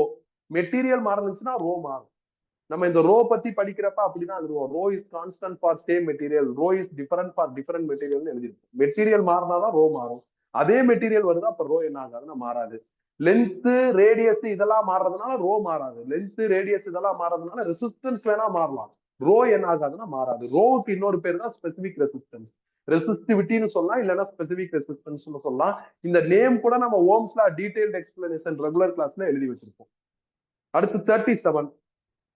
If the resistance per centimeter of meter bridge wire is R with the X ohm resistance in the left gap, balancing length from left gap is 40 centimeter with the 25 ohm resistance in right gap. Now wire is replaced by another wire of 2R resistance per centimeter. The new balancing length for same settings will be அப்படின்னு கேட்டிருக்காங்க. ஆக்சுவலா இந்த மாதிரி ஒரு setup இருக்கு metre bridge. Left gap balance length 40 சென்டிமீட்டர்னு சொல்றாங்க. அதுக்கப்புறம் என்ன சொல்றாங்கன்னா ரைட் கேப்ல ஒரு 25 ஓம் ரெசிஸ்டன்ஸ் போட்டதா சொல்றாங்க. அப்புறம் லெஃப்ட் கேப் இருக்குல்ல, இந்த ரெசிஸ்டன்ஸ் வேல்யூ தெரியல. இந்த மீட்டர் பிரிட்ஜ் ஒயர் இருக்குல்ல, இந்த ஒயரோட ரெசிஸ்டன்ஸ் பெர் சென்டிமீட்டர், ஒயரோட ரெசிஸ்டன்ஸ் பெர் சென்டிமீட்டர் வந்து ஸ்மால் ஆர்னு சொல்றாங்க. இந்த ஒயரோட ரெசிஸ்டன்ஸ் பெர் சென்டிமீட்டர் ஸ்மால் ஆர்னு சொல்றாங்க.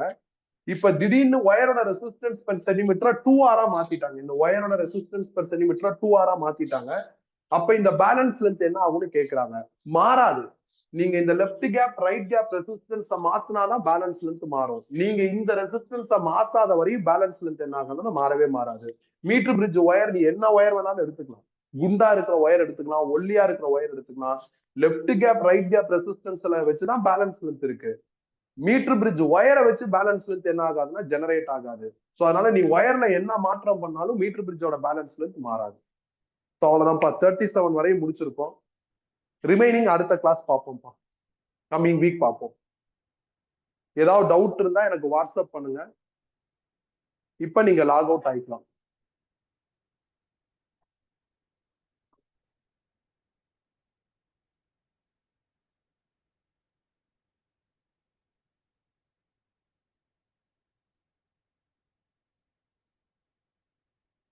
தேங்க்யூ.